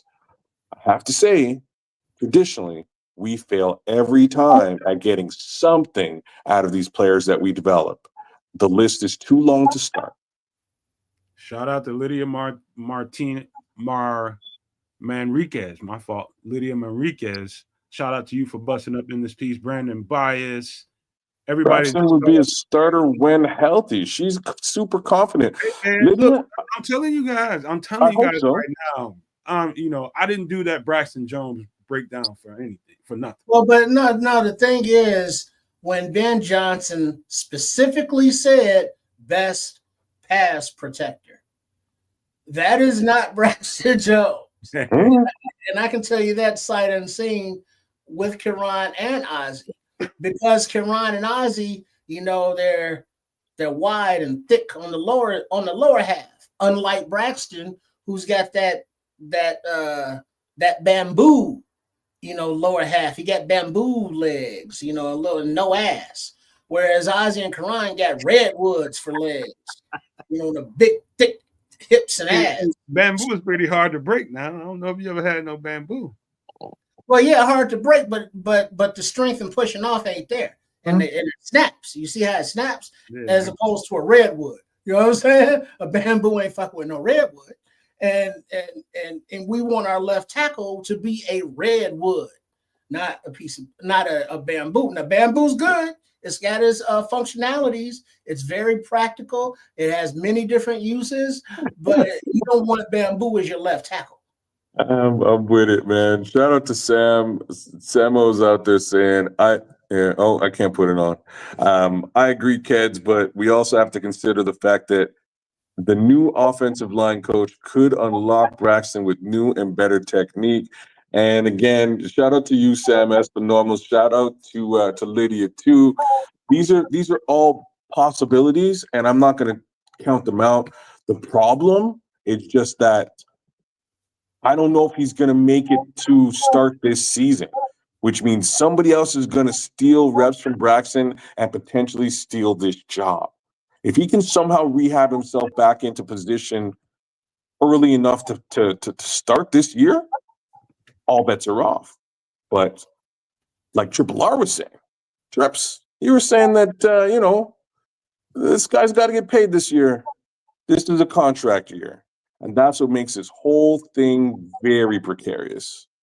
I got a question for you guys. This is the last thing Braxton Jones related before we get to the next subject. We need to talk about some defense. Braxton Jones, let's just say, everything doesn't go the way we planned for it on the offensive line, not the team, just offensive line. And Braxton Jones ends up being the starter and playing the season as a left tackle and starting left tackle into the season. Do you sign him in the offseason, or do you still have faith in the other two guys? I think if he ends up starting, and finishing the season as a starting left tackle, I think it's time to pull out the checkbook. Oh no, you like you know what I mean? Like you don't like. I'll be real about this. You don't want to pay Braxton Jones either because you've already spent a second and a third on the other two guys. Like you don't. So I would heavily suggest trading him for a fourth round pick, and you're doing good. Because it's just a projection. Every draft pick is just what we think that he is. Yeah, we have not.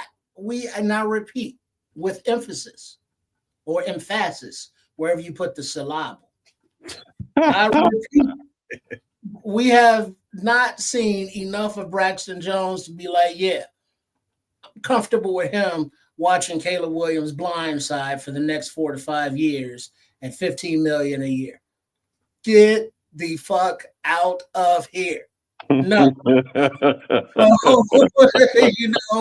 Every pass play is like, oh Lord, please don't bull rush him. Please, oh Lord, please don't get outside of him and dip back in because he's susceptible to that. Oh Lord, please, Braxton, stop falling on the quarterback backwards. Oh Lord, no.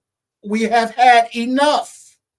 This is a position of need, a premium position that needs to be upgraded from what Braxton Jones is. Love the kid, beautiful personality, hard worker, not good enough. He has been paid, he has been measured, he has come up lacking for the long-term future at left tackle for the Chicago Bears. So we need Ozzie or Karan to step up because Braxton has not, in my opinion, earned a contract extension under this regime who have different requirements and different qualifications that they look for at left tackle, of which he don't fit. Big shout out to Patty Laura. Good to see you out there, Patty. Shout out to Armando, our guy Junior too, man. Shout out to Junior. Look, you nailed it, bro. You nailed it. The fact is, again, they've already spent capital at this position 2 times over. A third and a second, which is better than the 5th rounder that Braxton Jones is. Yes, it's a projection, but they've spent the money already. So to pay Braxton means that they're out on the other 2 guys they just drafted. That's where the problem lies. They got to trade him. Yeah. Either way it goes, I do think Braxton Jones, even though they said good things, they're just like at the beginning when Ben Johnson got here, he made it sound like it's his job to lose. When he's healthy, he's our starter. That's basically kind of what he said when he came to the Bears and he did his presser. You know, the funny thing about what happens when you start training and getting into camps and you got this role that you're supposed to be playing, it's supposed to be yours. Same thing with Luther Bird and Colston Loveland. I do worry about this. Somebody mentioned that earlier and asked, I think it was Illinois Jones asked, are we worried about Luther Burden and Colston Loveland not being healthy and not having, a role so far? Yeah, I just hope they're healthy for training camp. In OTAs, I'm just like, okay, all right. I wish they were there, but you gotta get a good camp in before you can say to yourself you're fully ready for activities come regular season. You need that camp. You got to have it. You got to have it, especially when there's a new offense and everything is fresh and new. You got to have it. Same thing with Braxton Jones. He's put in work and he has skins on the wall. He's played. But this is a new offense, new technique that's being asked of him. Everything is brand new. You can be on the sidelines getting all this information and watching, getting your mind ready and getting mental reps and all that. But it is nothing that can replace on the grass action and getting those reps. If they are not ready for camp, I worry about Braxton Jones, Luther Burden, and Colston Loveland being any kind of productive like we want them to be this year. Oh, can't argue with those statements, man, because I didn't see any. Maybe I did see all of this happening. The Braxton Jones situation was obvious. He got hurt late in the season. Is what it is. It's unfortunate. Colston Loveland, factually, they knew about this injury and drafted the kid anyways. Like, they were well aware. They also did that last year with Karan Amagaji. Just to put that out there and make y'all remember the fact that for some reason, Ryan Poles drafts hurt people and just doesn't give a damn about it. The Luther Burden situation is a little bit different. I'm under the impression it's a soft tissue injury that kind of happened after grabbing a pass. Yeah, he landed on the ball or something. Yeah, he landed funny. That's what they're saying. But he hasn't been back or better since. Hopefully he can recover. I think it's really important that at the very least one of these two threats is available this offseason to really acclimate to the new offense that's coming in the door. Without either one of them, I think Ben Johnson's got his work cut out for him for sure. And it definitely is a negative that they being Braxton, Colston, and Luther. I said Luther, not Luther. On the field, because you want everybody there to, get those reps mentally to be on the same page from the beginning of the book. Whereas Braxton has NFL experience. Hey, you like that, right? Braxton has that NFL experience. So, that's one thing. But this is a new offense for everybody. And if this was the playoffs, I think, Colston and Luther would go. But you don't want to scratch up your brand new toys before you even get to play with them. So sit them out. That's fine. And as Kaz was saying, Loveland, it was known that he wasn't going to be participating because he's, healing up from that pec injury, which I heard he's like, 90% healed from. And then if Burden injured himself, soft tissue injury, you don't want to stress or strain or pull anything that can be a now, 4 to 6 month recovery time period. So there's no need to push the issue. Let them, chill. It's not like they're in danger of not making the team, I don't think. So, that just gives reps to, other guys in the receiver and tight end room that may be on the bubble. So, I'm not tripping. But I know that the attendance is 100%, even though they can't, participate, they are there. Well, Andre Bryant's dropping dimes in the chat right now because he's saying that Luther might not be practicing because he didn't sign his contract. And that's an interesting little tidbit when I think everybody else has. But no, there is a thing about the second round contracts because think it was the Texans and Miami. It was two teams that fully guaranteed their second round pick contract money. And But previously, not everybody has to do it, is what you're saying. no, previously only the first round picks were all fully guaranteed. Yeah. But these two teams fully guaranteed the second round picks contracts. And I think the rest of the league, none of which have signed the other second round picks, are now negotiating to see if they have to or don't have to fully guarantee, those contracts.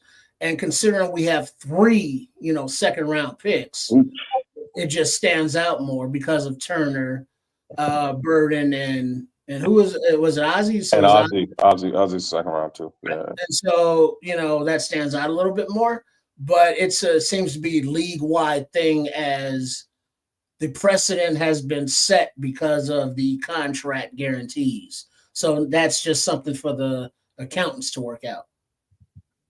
Yeah. Well, Hey, it could be. I don't know. I'll leave that to. You probably would know more about that than me, Trip. Because this is what it is. This is NFL. I just want them. I just want us to have every opportunity to get off to the best start we can get off to, and have everybody all streams a go. You know what I mean? Just be ready. You know what I mean? So these 3 weeks that they're gonna be away, get in gear, because I keep hearing this about, and this is true, man. You start thinking about this for yourself. Nobody expected Minnesota or Washington to do what they did. Neither are they expecting Chicago. We could be one of those teams that came out of nowhere. We could be, and I do think this schedule we got, man. I know we were excited about it when it came out, and I think that all that high has come down, man. We got a hell of a schedule to deal with. like, bro, we lucked out the last 2 years. Those two schedules were easy. How they came out of those last two seasons with like 5 and 3 wins, I don't know what to say. But here we are. This schedule's pretty tough, and I hope the Chicago Bears come out swinging, ready for it, man. They're gonna have to be, man. They need every advantage that they can get. I mean, health, and they need every opportunity to get on the grass with each other. To my Caleb and DJ and everybody, every one of those receivers, the offensive linemen need to spend time together. I mean, every little bitty advantage that you can take, they need to grab that, man, because this schedule is hell, dude. That's just all there is to it, man. So I just wanted to say that before we get to the next. Hey, put up Samo's comment there. Last comment. He said, Trips is right. The agents are trying to take guaranteed contracts as close to pick 50 as possible this season. So previously, if it was guaranteed money for first round contracts, that's 32. And so, now they're trying to bump it up to 50. Next season, they're going to try and probably bump it up to 75 or 80. You know what I mean?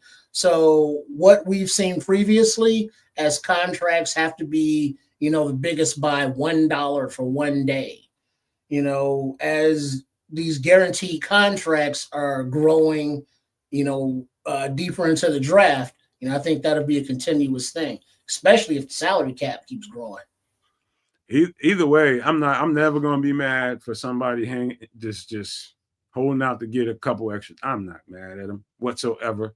What it's going to cost us, that's a whole other conversation, but get your money, young man. Now, Andre saying Turner and Ozzy signed their contracts as second round picks. Luther's the only second round pick who isn't signed yet. Now, Luther was the first second round pick that the Bears had, so he would be in that top 50. Are Ozzy and Turner in that top 50 as well, or would they be outside of that 50? I actually think they're both outside top 50. That being said, can you and either one of you look at Luther Burden's shit? I had a brain fart, man. Damn it. Because he was picked in the top 40. He's 30. He's 39. Luther Burden. I think Luther Burden was actually 39. And then they traded back the 40-odd pick, 41. They traded back 41 for something like 50. Samo said it's 39. Yeah, Luther 39. So when they traded back, they went beyond 50. Can somebody find out what agency is representing Luther Burden? And let us know in the chat. Either one of you can do it too. I'm rocking a phone, or I would be the guy doing it. If you don't mind, Trips, he's probably searching it. Yeah, find out what agency. I bet you it's CAA. Wait, what's that now? CAA. I bet you they're the sports agency that represents Luther Burden. Yeah, ain't no maniacs handle that, because I have no idea where to find that information. Hey, we got to get. But with that said, if that is the case, then if Burden is number 39, he is under that top 50. So, he wants his guaranteed money. And like Nomad said, I ain't mad at him. You know what I mean? This or the second round pick get his money guaranteed. I want my millions guaranteed too. Man. And if my soft, tissue injury happens to keep me off the field because my contract ain't signed yet with my guaranteed money, however much it is, I can understand that as well. That's a business decision. And we want our team to be on the field and participate 100%. We want our players to take team-friendly deals, to free up cap for other players to help build the team. But there comes a point where, as a player, it's like, hey, fuck you, pay me. And if that's where he's at, I ain't mad at him. Hey, the truth is, man, this is the bald-headed, ugly ass truth.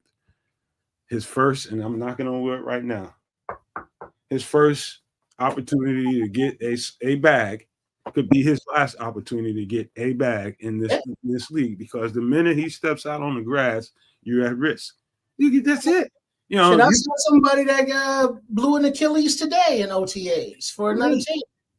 Man, people don't realize how like we love people that love football. We want them out there, but to play football on this level, where there's money involved, boy, you better be smart and have some good people representing you. Because it wasn't like he majored in anthropology or geology. He majored in football.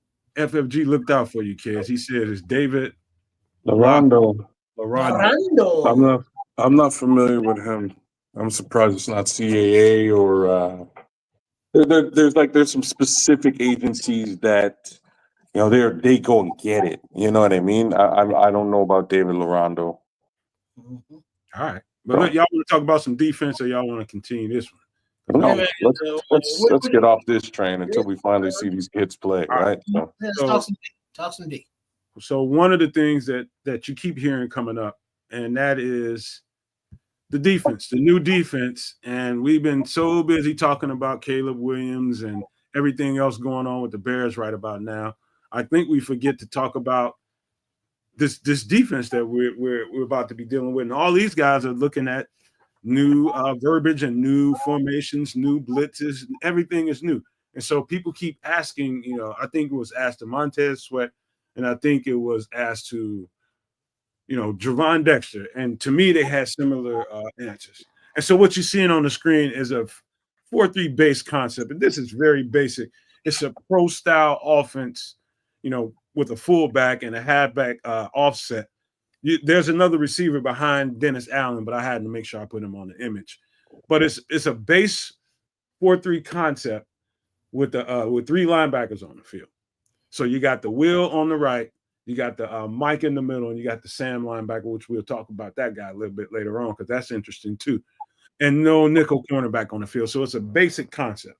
And so what happens in Flus's concept is this concept ended up being guys that fell back into zone coverage. Versus now, one of the things I heard Javon Dexter say this on Fox with Lou Canales, and I forget the lady's name, forget her name, but she's a Fox News broadcaster.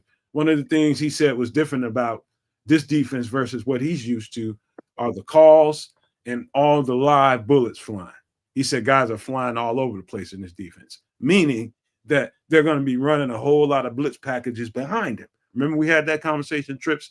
Like the alignments and how he's going to be set up going from one spot to the other. And that's not going to be much different than what Flus was asking him to do. What's going to be different is making sure you have the proper alignment, the exact alignment, because you got to understand who's coming behind you on those blitzes. And so if you're not properly aligned, if you're a little bit off your alignment, that person coming behind you is going to have a hard time getting through that gap because you're in the way a little bit, right? And so yeah, it's coordinated. Yeah. Yes, it has to be coordinated. What do you call that? A dance, you Yes. know, to an extent, because you look at the offense, you got the center, right guard, left guard, you got gaps, you know, the A gap, B gap, C gap. You got this defensive tackle taking the A gap. You got this defensive tackle taking the B gap over there, and you know, so forth and so on. Everybody has a responsibility of a gap. And so you have to do your job as these defensive players and be in the right gap to make this defense work.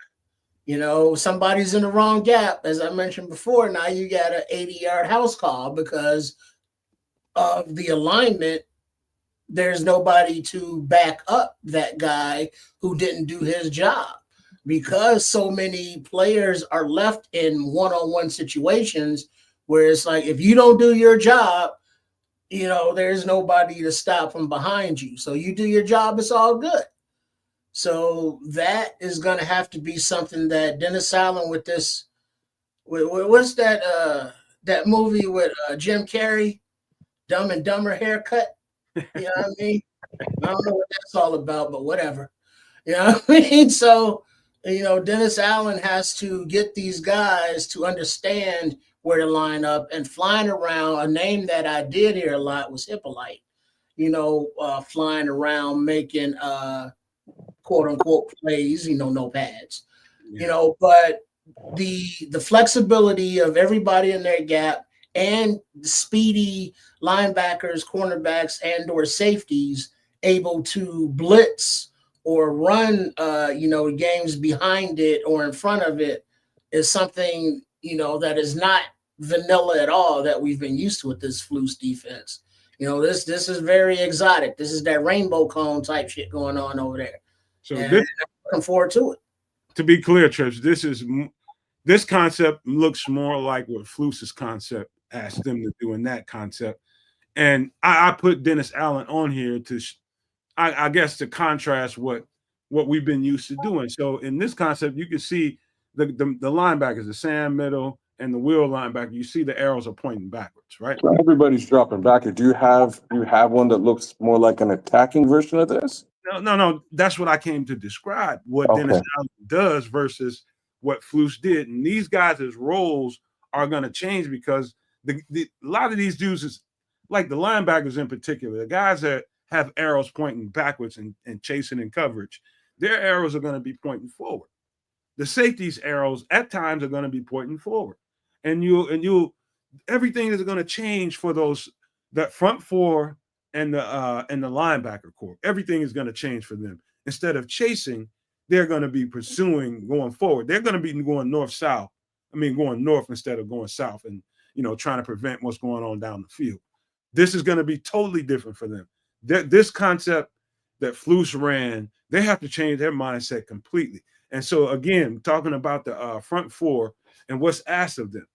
And the key to what they're going to have to do is making sure that on that play, they have the proper alignment. No matter where they're lined up, if you're on the edge or if you're on the interior, if you don't have your proper alignment, the person that's coming behind him, that S, that M, and that W, that's probably going to be blitzing, coming down here trying to create pressure, they're going to have a hard time getting through because your ass is in the way because you didn't understand the call. That's what I'm trying to get at. I love it. So I just wanted to put that out there just as a basic. We'll get more into this, and I'll get a better graphic up here. But I just wanted to show. It's a good depiction. It's a good depiction of bend don't break defense that Flus sort of put into place here. I'm interested to see how creative DA actually is with this and what he's going to do with it, because I can see, again, obviously SMW are going to flip. SS could flip. FS could flip. Less likely for FS. You can then incorporate your guy, your nickel into this, right? Take out one of these linebackers, bring a nickel in, and what do you do with him? Is he going to be dropping back into coverage? Doubtful. He's probably going to also be on that pressure move too. Oh yeah, so definitely going to be a lot more aggressive. Yeah, and I want to see what that looks like. I'm very interested, and I think the way that these guys are talking, you know what I'm saying? They're feeling it now. They're like, oh, we were not asked to do this type of stuff a year ago. In case you didn't know, I did do a breakdown on the defense. It's on the channel. Oh, sweet. It's on the channel. Anybody that wants to see What channel is that, man? It's on our channel, man. I did a breakdown probably 2 months ago when we got them. I broke down, what, in fact, the key positions for me, I think, is going to be the middle linebacker, the wheel linebacker, and the nickel corner. I broke down all three of those guys' roles and how it's going to change. And I pointed out, I took each player that we were talking about on there, I just replaced them with the players that we have on the roster. So you'll see, such and such playing for Kyler Gordon. You'll see such and such playing for TJ Edwards. You'll see such and such playing for the next player. I just tried to show what this is going to look like versus what Flus was doing. So I think it's a really good breakdown, man. Yeah, that's a City Streets TV. Shout out to you, man. He's saying AAA, y'all. They ain't seen this offense. They not ready. Oh, you went with the wrong one.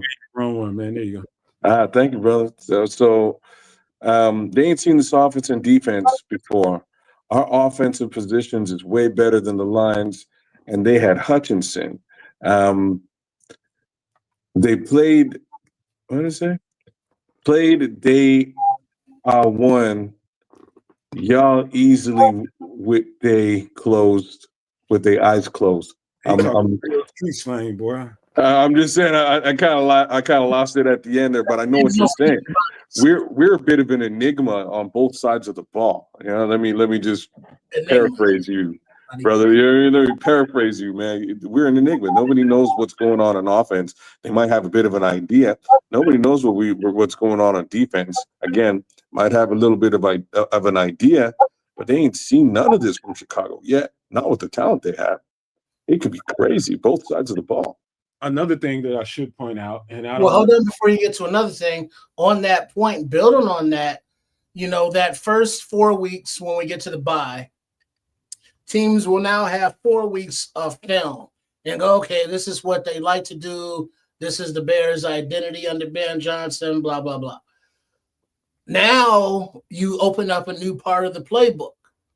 And so teams that are prepared for that first 4 weeks of material, now you got, the next chapter of the playbook that teams are not prepared for because they still haven't seen it. So there's the opportunity for every few, weeks or every game, actually, depending on the matchups, you're going to see new plays that we haven't seen before here. Now as subsequent seasons go on, we'll see more of the same plays. But this whole season could be just new on both sides of the ball for everybody. True, Trips. Another thing I might want to, I think it'd be a good idea to point this out. Something I've been hearing, and I don't know that, it could be something going on with Andrew Billings that we don't know, but Andrew Billings hasn't been getting reps with the ones, with the D tackles. It's been Javon Dexter and it's been Grady Jarrett next to each other. And if you see this graphic, the defense, the maroon guys, the guys in the red, that's the defense. And so the tackles, the interior guys in the middle, RDT and LDT, that's Andrew Billings or Javon Dexter and Grady Jarrett.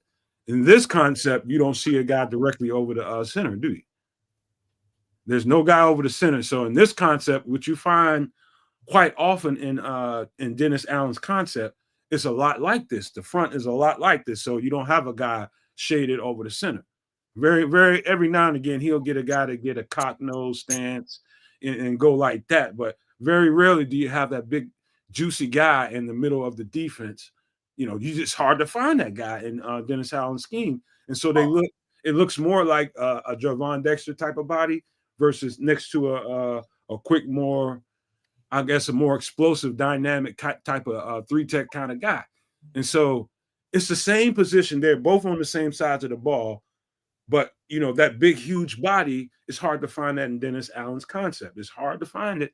Now, I'm not saying that Andrew Billings won't be the starter, but it doesn't surprise me based on what I've seen on the film. So you guys go check out that breakdown. You'll see what I'm talking about. There might not be a true nose tackle in this defense. I don't know how the alignment will work its way out, as there's a lot of flexibility with the players. They can play tackle, they can play edge, inside, outside. Yeah. There's a lot of that positional versatility. Mm-hmm. But as far as Billings goes, at this point in his career, I mean, we love the guy. He's possibly contemplating retirement, as we had his blood on, KB, shout out. If Billings is more of a rotational, D tackle, whereas, we're playing a team that is featuring a run and really trying to pound it up the middle, then, you can see Billings getting more reps. But just the base defense, of a Dio at right defensive end, and then Big Dex, and then Jarrett, and then Montez Sweat at left defensive end. That's a very formidable defensive front. Hell yeah. Because many of those guys are going to require double teams, and you can't double team them all. I don't know how that front four will, stop the run. I don't know. Because Billings is a run stuffer. That's what he does. He's quick off the ball, and he can take up, a lot of space. That front four, though, of those guys, that's something that could give offensive coordinators the bubble guts the week before a game playing this defense, with just those four. And now you got Dennis Allen, being creative and bringing different guys from different positions. You got a lot of guys on the line of scrimmage, pre-snap. You're confusing the blocking schemes for the offensive line. They don't know who's attacking who. They don't know where's the pressure's coming from. So there's so much to look forward to that, you can't help but get excited unless you think about history. But if you put history out of your mind, it's exciting. So think about it this way. I'm just trying to give people a clear picture of what Dennis Allen might be thinking. If I was him, I'd be thinking something along these lines. Okay, you give Grady and Javon interior, Montez Sweat on the outside, Dio on the other side, right? And how do you fortify that second unit? You put Billings on the second unit, and you put Booker out there, and you put whoever else on the end, and you put probably Zach Pickens or somebody, whoever it is, or Shamar Turner will be that guy in there. It could be Turner, Billings right next to each other. So you got a big guy and a dynamic spark plug next to each other again on that second unit, and you got some young guys that are going to feed off the fact that one of those two guys on the interior, they're going to want to double team probably Billings at least, and then you got three guys getting a one-on-one on your second unit. On your second unit, not your first. Well, do you think that Ford can be developed into a Billings replacement? Yes. No question about it. That's why, it's going to be hard for them at the end of this to try to get down to about, I think they're going to go 8 or 9 at least. I think they'll go 9 in D linemen. I think there'll be 9 of those guys, a pair and a spare for each position. So it's going to be rough, man, but I do think we're going to break this down a whole lot more as we get into the season. But I do think – I feel like I know what he's thinking. He's trying to fortify that second unit and not using Andrew Billings as a starter is one way to do that. You're going to really fortify that second wave by having him on the field. And whoever is out there with him, if somebody's going to get a one-on-one, then they're going to have a better chance to get to the quarterback, right? I think what you just put down is brilliant, bro, because That makes for a really dangerous second rotation. It also makes it so that Billings doesn't necessarily have to have a lot of snaps and reduces snap count a little bit, keep him healthy. I think it's brilliant. Yeah, I think that could be what he's thinking. That would be my thoughts. You know, you're going to you need to fortify that second unit instead of having a bunch of young guys out there inexperienced. Put some experience out there with them. You know, so that's my thoughts on that. But let's get to some other stuff. And also, man, before we get out of this, something interesting I keep hearing about is, you know, Jalen Johnson has been out doing his camp. He's out in Cali doing a camp, I think, and he's excused. He's got an excused absence. And who's been playing for him in replacement is Nashawn Wright, guy we picked up in free agency that Al Harris had his hands on in Dallas. 6'5", about 195-pound corner, 200 pounds, however big he is. But he's been getting reps with the ones with Jalen Johnson out. Surprise, surprise. And I heard he's been playing. Yeah. It sounds like Nashawn Wright, who has the physical makeup, you know, of Al Harris himself, is the new what was that other kid, Jalen Jones? Oh, okay. All right. So it seems as like, you know, Mr. Wright is sliding into Mr. Jones's spot quite nicely, because Jalen Jones was always the guy to come in when Jalen Johnson went out. And so if he's running with the ones and he's able to make some plays, cool. Because remember, Wright is not a rookie. He's had time in the league, a couple different teams. So he has experience that the speed is not too fast for him. He can, you know, come in and, you know, claim that backup cornerback spot if nobody else is really stepping up. And he could probably be an upgrade over Jalen Jones as well. Another little note, and I know we're talking about defense right now. Another note, and I'll take this down while we talk about it, is my understanding is Olamide Zaccheaus, slot receiver that we signed in offseason. I mean, I told people, I was like, man, that's not a signing to be slept on. This guy, with Luther Burden not getting reps right now for whatever reason those are, Olamide Zaccheaus has turned into, it sounds like at least today in the last couple of days, Caleb Williams' favorite target. And he was out there, you know, taking off on these guys today. So he's sounding really, really good. I heard good things about Devin Duvernay. You know, Olamide Zaccheaus was one of the guys that I keep hearing is making some noise out there, and he's getting a lot of. So I told kids this, and I believe you were on the show when we did this. I don't know if it was Nomad at Night or some extra sauce, but I told kids this. I said the slot receiver is the key. Everybody, the tight ends are the key too, but the slot, I was just about to say, kids, I bet you that motherfucker got some DoorDash or something. Mm-hmm. No, but remember when I told you slot receiver? Yeah, it's strawberry. You know what it is, man. I got a little bit of strawberries at the Walmart on sale. They're delicious. But look, remember when I told you how important the slot receiver is going to be in this offense? The whole offense is going to be driven by what the slot receiver does. So I'm going to say some things now. So who was his favorite target last year? Whose? Caleb's? Oh, it was Keenan when he was playing in the slot.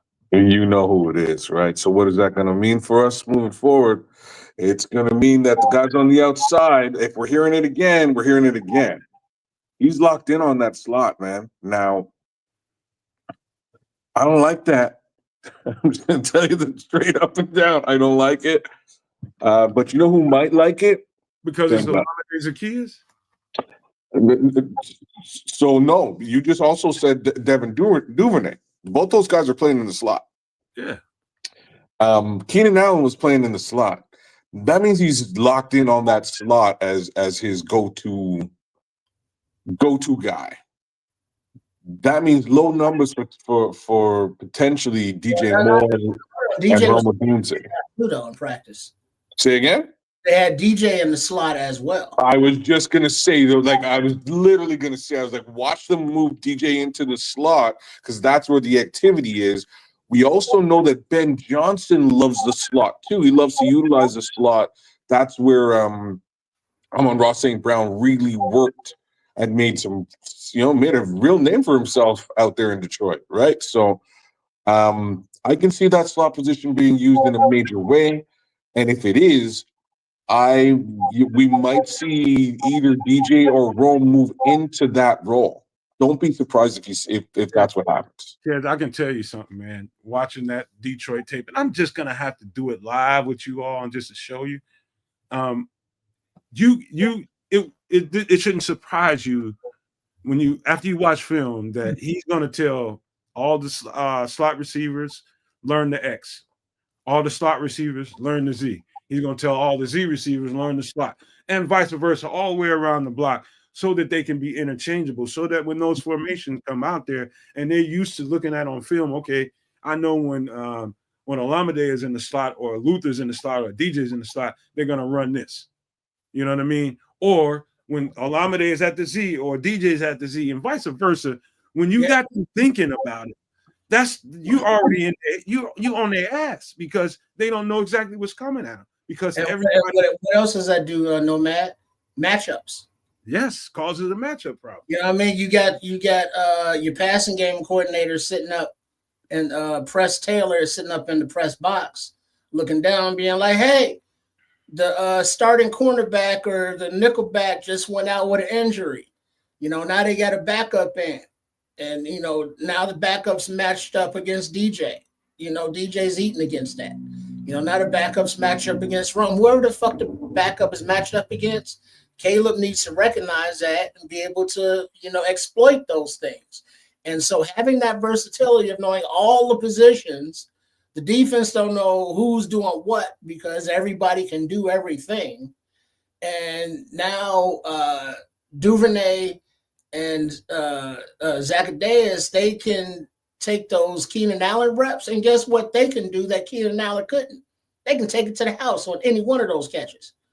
So, that's an upgrade right there as far as the big play bounty and chasing that Ben Johnson likes. Because guess what? Even if you throw the ball 15 yards and the receiver gets another 80 yards to pay dirt, that's what is that? I don't know the fucking math, but I think that's a 95-yard pass play. That's a big play. It's not a 10-yard pass play, because you got that yak added on there. And the talent we have now has more yak potential. And so now these short dump offs, these short, plays under 20 yards have that much more potential to be house calls because of the upgrades of Zacchaeus and Duvernay. And like somebody said in the chat also, Scott, he's somebody else that if he can get the ball in his hands, he can take it to the house. But now the ball in his hands that's a whole different subject. But yeah, the burn potential and finding that rhythm and just getting everybody to be in the best position possible, no matter where they're lined up, is a beautiful thing. Hey, Trips, I got to mention this to you before I forget about it. But I remember in our first playoff game as a senior in high school, senior football in high school is pretty damn basic. It's not a whole lot of nuance going on. It's not a whole lot of nothing. It's just we think we're better than you. You got to stop us. Try to do it. And so basically, the first team we played in the playoffs, I ain't going to mention the team, but we played it's not Joliet. And you could tell that they watched a lot of film on us, and they were calling out stuff. Live during the game, they were just calling out stuff. Okay, this is that. You see how they lined up? This is this. And I went to the sideline. I was just like, you don't hear him. I told my coach, you don't hear him out there calling out the plays. This is with us on offense. I'm the Z receiver. My homeboy was the X receiver. And I told him, I said, man, just flip us. Put me at Z. I mean, put me at X. He's like, do you know? I said, I know everything. He knows everything. Just flip us and watch what happens. They flipped us, and we went into a hurry up. And so immediately when they saw us on opposite side, it went totally against what they had seen on film, and they didn't know what to do about it. They didn't know what to do about it. You seen him out there immediately communicating, hey, watch for this, watch for that. And it's just like, it's too late now. We're going to get the playoff. And then we just got in a hurry up, made them call a timeout, and we just kept doing that back and forth. And they just struggled with it. These are the things you can have an advantage with. If you get used to seeing something on tape, so the players they feel like they know what's coming at them. And if you F around and change it up, you're just going to make them, if you got them communicating at the last second, you got them. If they're still communicating right before you snap the ball, it's their asses out. And so that mismatch advantage, the not knowing, not understanding what's coming at them, because everybody can play each role equally, that's a huge advantage. So those guys are going to be moving around, whether it's DJ, Luther Burden, Olamide Zaccheaus, Rome, they're all going to get interchanged in and out of those. Let me ask you this, Nomad. Yo. You got you're on defense. You're the defensive coordinator, and you're facing let's say a Colston Loveland at tight end, a Burden, a Rome, and a DJ. So you got those four just wide receiver weapons. We're not even going into the running backs. Mm-hmm. So you got these four weapons, wide receiver-ish. Now you get into a hurry-up situation, and they're coming out of the huddle, and they're all lining up at different positions. As a defensive person on the field, what do you do? I mean, it's like, who do you cover? It's like, oh, shit, Loveland's out at the X. Well, do we send a linebacker out there? And then who's in the slot? And so how does that mess up a defense's call if you got these guys in a hurry up formation and a hurry up series all lining up in different spots? So it depends. First thing I would tell you, it depends on what package. So if you caught me in the base setup where I still have three linebackers on the field, I'm screwed. So especially if one of those linebackers is covering Colston Loveland, I'm screwed. Now, if you caught me in my sub package with the nickel on the field, I feel really, really good. First thing I'm gonna do, if I'm in my either one of those situations, if I got the three linebackers on the field, I'm almost forced to play some kind of zone coverage because of that third linebacker on the field. But if you catch me in my sub package while I got Kyler Gordon on the field, I'm just gonna tack up and play man until my front four get home, and I'm gonna have confidence, and I'm not gonna be flus. I'm gonna play it aggressive, man. I'm gonna say, you know what? You get paid just like that dude across from you. Tack up and make the quarterback have to throw a nice ass ball. You're gonna have to throw a perfect ball because my guys are gonna be tacked up on you. I'm gonna have confidence in my guys. And so that sounds like a Dennis Allen kind of mantra. That's definitely Dennis Allen. That's exactly how he thinks. But let's get to the next thing, man, and that is defensively. Let's talk about these guys right here. Hey, man, let me tell you guys something. Again, in the offseason, I kept on saying, I was just like, based on what I understand, based on what I've seen in Dennis Allen's type of defense, I think Noah Sewell is going to fit perfectly in what they want to do at whatever linebacker role they give him, whether it's Sam, Will, middle, whatever it is, Mike, whatever. I thought, no question, and he's been constantly getting run at the Sam linebacker. He's been running with the ones every OTAs, every practice. He's with the ones. And right now, Ruben Hippolyte is running with the ones because I think TJ's got a soft tissue injury that he's dealing with. So he's getting some valuable reps too. And I hear he's all over the place. But people are raving about how good Noah Sewell looks out there, along with Ruben Hippolyte. But I told you, man, I told you guys that this is going to fit what Noah Sewell is as a linebacker way better than playing in zone coverage and like those arrows showed, have to run it back and covering the space. He gets to go downhill and be aggressive like he is and play the kind of football that he wants to.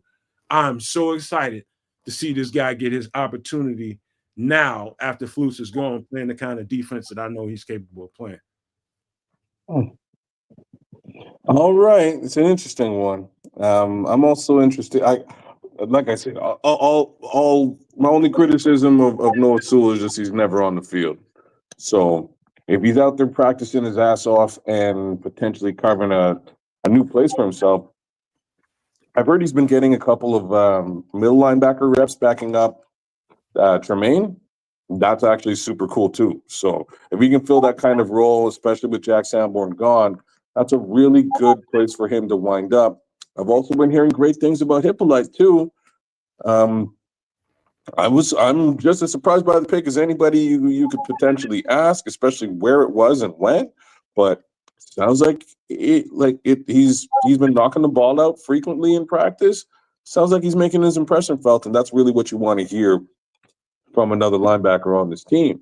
You got a pretty decent linebacking core, but if we can get a little bit out of Noah Sewell, and if we can get a little bit out of the other gentlemen who were back there, Daniel Hardy, my guy Eamon Agbagbamiga, and Ruben Hippolyte, that'll bode very well into the season, because what we're looking at here now, bro, what we're looking at is having two viable full rotations, right? You just brought up the defensive line rotation.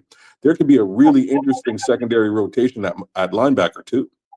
Man, so Carl Jones gets no love. That's fucked up. Yeah, no love. I'm sorry. So it's nice to see Sewell actually on the field. As Kaz was saying, that was his issue. Because when he was on the field on special teams previous season, he was always around the ball. Yeah, but he wasn't and that's the difference between him and Daniel Hardy, right? Daniel Hardy's actually involved in the play. You know what I mean? He's making the play. So Trips, you know what? Yeah. When you watch this stuff on film, and you like if I turned on Noah Sewell film as a Chicago Bears, and I turned you on and showed you the contrast between that and him playing at Oregon, the difference would be so humongous. It would blow you away. And you could tell, like when you be out there enough, you can tell when people are thinking, and when people ain't, they're just out there flying around playing football. You can tell he's just thinking too much. Well, that was the reference I made earlier between, playing at a 4.3 speed versus playing at a 4.6 speed. Sewell was playing at that 5.2 speed a lot of times. He's thinking. He's thinking too much. And as far as physically, could he have been held off of the field because of a Flus issue? That's possible, because he wouldn't be the only one looking at Kwani B. But also, Sewell has had the opportunity to be in the Hallis Hall weight room under a regimen to develop his body physically, to make him stronger, and faster. We can, not give him a bionic eye, but we can help build his physical traits along with his instincts. And in college, his instincts were very good at linebacker. He knew how to sniff out the hole, find the ball carrier, get to the quarterback. If he can do that in this Dennis Allen defense, that'd be a beautiful thing. Hippolyte, it was funny on that 1920 Bears drive, or Hallis Hall, whatever the fuck it is. Ryan Poles, after he drafted Hippolyte, was like, I wonder if they got a highlight for this kid. Because nobody expected him to be drafted where he was. Dude, he was projected undrafted, period, right? Like he wasn't even invited to the combine or nothing like that. Yeah, but that's the thing, though. He wasn't invited to the combine, or he was invited to like one bowl game, or not bowl game, but MVP game, or prospect game. But other than that, he got no shine, no love from any of the draft quote unquote gurus to put him, on the map at all. Yeah. But you look at his tape, you look at his traits, and it's like, yeah, he's a little short. You know what I mean? And the short people got no reason, to live. But he'd be all right. But his speed, I think, makes up for that. And his instincts also help with that. So he's short in height, but his instincts and speed, you know what I mean? They overcome those circumstances. And if he's the intelligent guy that he was in college, he'll be wearing that green dot in no time. And he will be the backup to the middle linebacker, whoever that may be. whether it's Tremaine or however that works out. And so, Hippolyte is going to be part of the future and in the linebacking core. It may not be this season because of how deep the room is with maturity ahead of him, but he's somebody that's going to be, regularly seen on special teams, regularly seen, when a linebacker has to, take a blowout for a minute. So he will be involved, but I think his starting won't be until like next season or beyond. Okay, let me get specific about, and I hear you, Trips, about Hippolyte. Middle linebacker, I think he's got the speed and the kind of FBI football intelligence to play either role. The height, might be a little questionable, but I don't think that's much a difference in this defense as it would be in Flus's defense. So I can see where you're coming from, and I believe that. Now, in particular, talking about how Noah Sewell and how you can overthink something. All right, say, Pat, imagine yourself on the defensive side of the ball, Trip. So you're Noah Sewell. You're playing Sam like a linebacker. So you're looking at the offense. You're on the right-hand side. So your role, your alignment is to be on the right butt cheek of the defensive tackle over there. So your alignment is right there. So you're going to be somewhere on the outside of the offensive tackle. The offensive guard. So you're right on the butt cheek. So you got alignment right behind that defensive tackle there. Now, they're in a twins formation. The offense is in a twins formation. There's a tight end in the twin set. So you got a wide receiver flanked all the way out, and you have a slot receiver on the interior, right? And his job is to make sure if you see this is your alignment. Now, all of a sudden, the quarterback calls a shift, and the tight end slides in the inside, and he gets in line right next to the tackle. So what do? You're taught to make sure you adjust your alignment to that. Now, after he shifts inside, now the running back comes outside to the slot and replaces him. Those are the things that he has to think about before the play even happens. And do I have the right alignment, and what's my coverage and my leverage here? You could see the thoughts on his head when that stuff was happening in front of him. That's the kind of stuff I'm talking about. I don't think zone coverage for Noah Sewell is the best fit. This what Dennis Allen wants to do helps him play more instinctive and use his FBI, his football intelligence, to find the ball and hit it. That's the difference. That's the difference. You're playing grass versus playing a man and playing a more attack style defense. That's why I think Noah Sewell's he's gonna tear this shit up. Be quite honest with you. Like I said, I don't know, bro. Sounds good from a scheme perspective. I would love to see it on the field. So big ups to Noah Sewell. Hopefully he can do a whole heck of a lot of that. And in the self-defense world, when somebody attacks you, you have to respond and react. Two different things. Your response is a mental processing of the situation. The reaction is what you do after processing that information, what you do physically. Noah Sewell looked like his response, as Nomad was saying, his processing time was way too long. Now his reaction was good because he has the physical tools with the speed and the size, but his responding time has to get faster. Now, this is a whole new defense. He's going to have different responsibilities, need to be in different places, but it's more suited to what he was in college. Now, that begs the question, well, why would they draft Sewell if he really didn't fit what Flus was doing? Who knows? Who cares? I mean, that's a back then question, but one for the ages.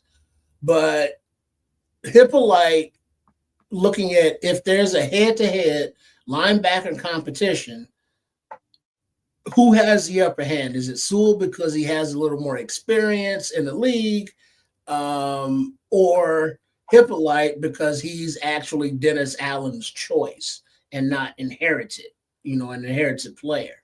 So, I mean, if it comes down to that, Sewell is really going to have to show that he is head and shoulders above Hippolyte, not just in height, short people, but in play wise, because if it's even close and Sewell's on a bubble and Hippolyte is like, well, he's not that far off from Sewell, or they're kind of neck and neck. Yeah, Sewell's gone. And Hippolyte staying, taking that spot. If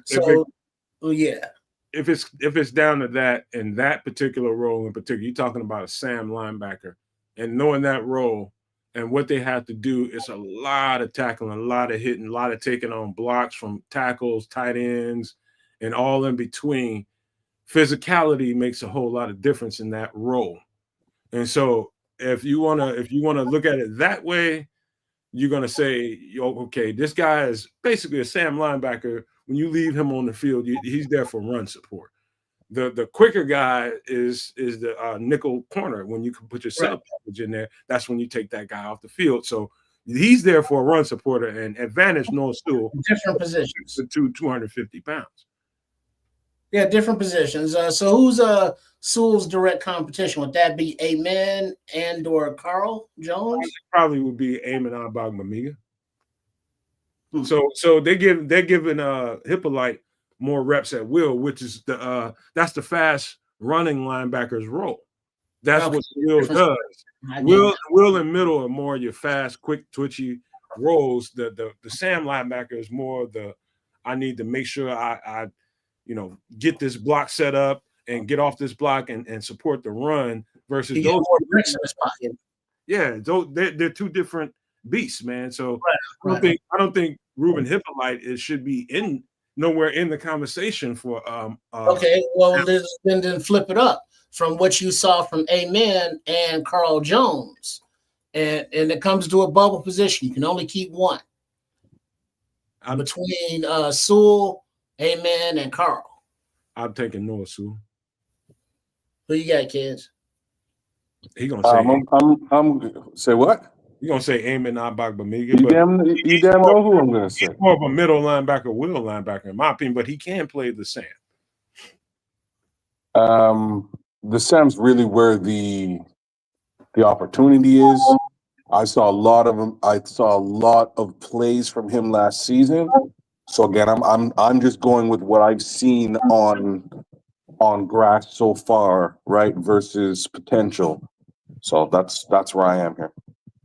Yeah. Well, I look at it like this: whoever wins, the talent upgrade since Poles' arrival is very distinct. Mm-hmm. You're right. Yeah. You know what I mean? So we got that going for us.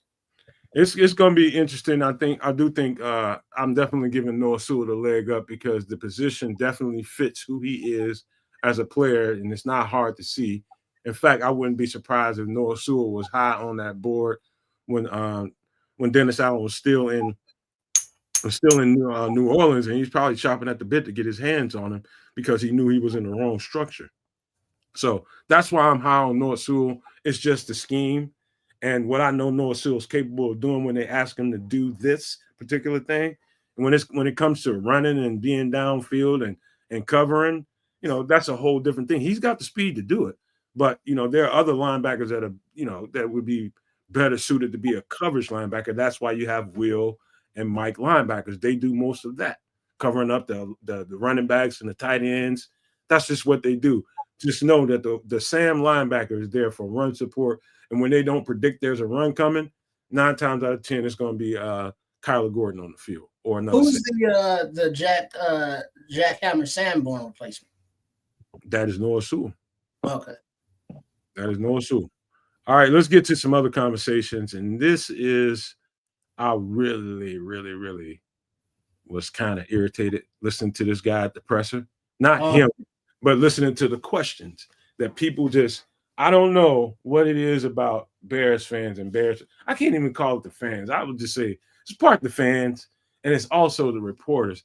They just do, like, holy shit. It was irritating listening to these guys question this guy. They don't want to let him live this down of what happened in the Washington game. And to credit to Tyreek Stevenson, he definitely matured. And I don't know what happened with him, but I can sense a growth spurt on him that was humongous because he handled that in stride. He didn't get upset about it. He wasn't trying to hurry up and move on and kind of, dismissing the questions. But people don't want to let that go. And you know what? It was a bad moment for the kid, man. It was a terrible moment for him. What they ask him? About, how did these coaches, how did they address you about what happened in the Washington game? What the fuck do these coaches care about what happened last year? This is a whole new regime. Why do they even need to have that conversation? I don't know, because this coaching staff was like, hey, Caleb, I know your ribs is busted, but sit up straight and don't show no pain. DJ, stop crying like a little wench. Walk your ass to the huddle like a man. Hey, the play don't work, though. They're all over the body language. And so, this regime is like, the way y'all did shit last year is not flying this year. And so it's kind of a fair question, because it's like, hey, Tyree, this offseason, did you get your head out of your ass? And how's this coaching staff dealing with you? It's so goddamn. Here's where it's unfair. Like, I'm with you, Nomad. I'm with you, bro. Like, where it's unfair is just in the point that all of this could have been avoided. It all could have been avoided. A certain human being could have did this T motion with his hands. Like, I can't do it, but you know what I mean? T, you make a T with your hands on the sideline, and there's this special thing. It stops time. It freezes time. And like, during that, Chris Webber. Yeah, hey, Chris Webber did that. Chris Webber's famous for doing it. You know what I'm saying? It freezes time, and once time is frozen, all of this magical F-up disappears. Instead, a certain somebody has no idea how to do this magical T hand gesture, and it leaves this kid out on an island looking like an absolute fool. Now, I'm also going to say that, like, he was out there looking like a fool. Yeah, he was out there doing foolishness. You're like, fair. But should we really be hanging him out to dry here 12 months later? Or should we be looking at the coach who could have just nipped this whole shit in the bud one time? But we can't let it go, kids and nomads and no maniacs. You know why? Why? Because on the schedule reveal video, I believe it was the commies who had the little dig dug action figure things, the little thing where they dig and mine stuff, mine blaster, Minecraft, not Minecraft. Minecraft. Sure. And they had a little 29 Bears player in Minecraft. Oh, really? Down at the 5-yard line, waving at the crowd or whatever the fuck, and the play was going on behind them like in real life. So so they thought it was. I hear you. So they thought it was Tariq Stevenson's fault that our head coach allowed them to get into Hail Mary range. It was Tariq Stevenson's fault. Okay, well, cool. No, that wasn't his fault. They weren't blaming the flus. They don't give a shit about the flus. They were just. This is my point. This is my point. Point that the kids down there, razzing with the fans and not having his head in the game, which is another loose point, that you have a defender on your defense who doesn't have his head in the game. You need to call timeout and make sure that he has his head in the game. But also you need to know, or the players need to know that, hey, we're still playing until that clock reads 0-0, motherfucking 0. Keep your head in the goddamn game. And that's another flus thing that he was not, adapted of, having the players focused from start to finish. Because how many times did this team, start like shit and didn't play until halftime? Then at the end of the game, when he shit the bed, but that's a whole nother thing. But yeah, Tyree Stevenson, as we get back to him, his play was decent on the field. It was just his mental capacity. But he's a young man. He's a bit of a head case. We know that. That's all I can stand. That's all I can stand, and I can't stand no more. If he's able to understand that for the rest of his career, he's going to get roasted for that situation. Oh my God. I mean, that's just historically what it is. Let me say something, man. You know what I mean? That's like that time that you remember in high school when you had to boo-boo in school and you came out with that toilet paper on your shoe, and for the rest of the year you just known as shitfoot. This, You know what I mean? this fan base is in particular. This fan base in particular is sometimes I'm not even going to call the fan base out, and I'm talking about the media. There's something about he needs to be held accountable. I want to see discipline. This whole mindset here, and you forget that this is number one. It's a game. Number two, he's a young guy, man, very, very young, very, very emotionally immature, very immature. You know what I mean? That was just pure immaturity that you've seen on the field that night.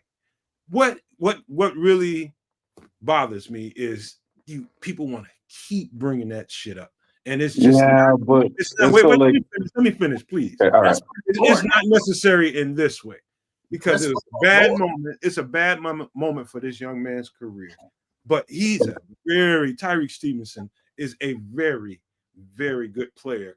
And he's had some really, really good plays since he's been here in the Chicago Bears. And we seem to not remember those things because of that moment. And so what I'm saying is this guy, what he has to bring to the table versus what people want to fucking talk about because they can't get the hair out of their ass. And that's all they want to talk about. There is a name for it. I mean, it's known as the Hell Maryland. I mean, when you have a play named, whether you were the cause of it or not, but he is seen as the cause of the Hell Maryland, that's gonna be on his card. You know what I'm saying? His football card, his player card. Do we need to keep bringing it up? Really? You know, so no man, I know how you feel, but Tripp is actually he's actually a little bit correct, and I'm not saying can we rise above that shit? Oh, hey, well, we don't. I'm right there with you. Like, here's the thing. So even Andre out there saying like, look at Mark Sanchez and the butt fumble. That was the thing that just sort of defined the man's career. Unfortunately, for Tyreek Stevenson, this is a scar. This is a deep scar. And what he needs to do now is he's got to let that scar grow into a massive chip on his shoulder that he brings to friggin' work every bloody day. And you know what I mean? And shows and proves that he's over it and he's above it and he was always better than it. And I believe he can do all of those things. But again, in my opinion, I don't hold him to account for any of that. That was all of that is Matt Eberflus. All of that is Matt Eberflus. We can look at the number 29. That's cool. That's cool, kids. We know it's the Flus, and that's why he's the fuck gone. Yeah. But on Stevenson, we want to, be like, hey, yeah, that happened. It was a bonehead mistake. Your career is not defined by that. Go ahead, live long, prosper, make a lot of interceptions, tackles, all that good shit. But how many times do you think the media is going to mention it when the Bears are out at the commies this season?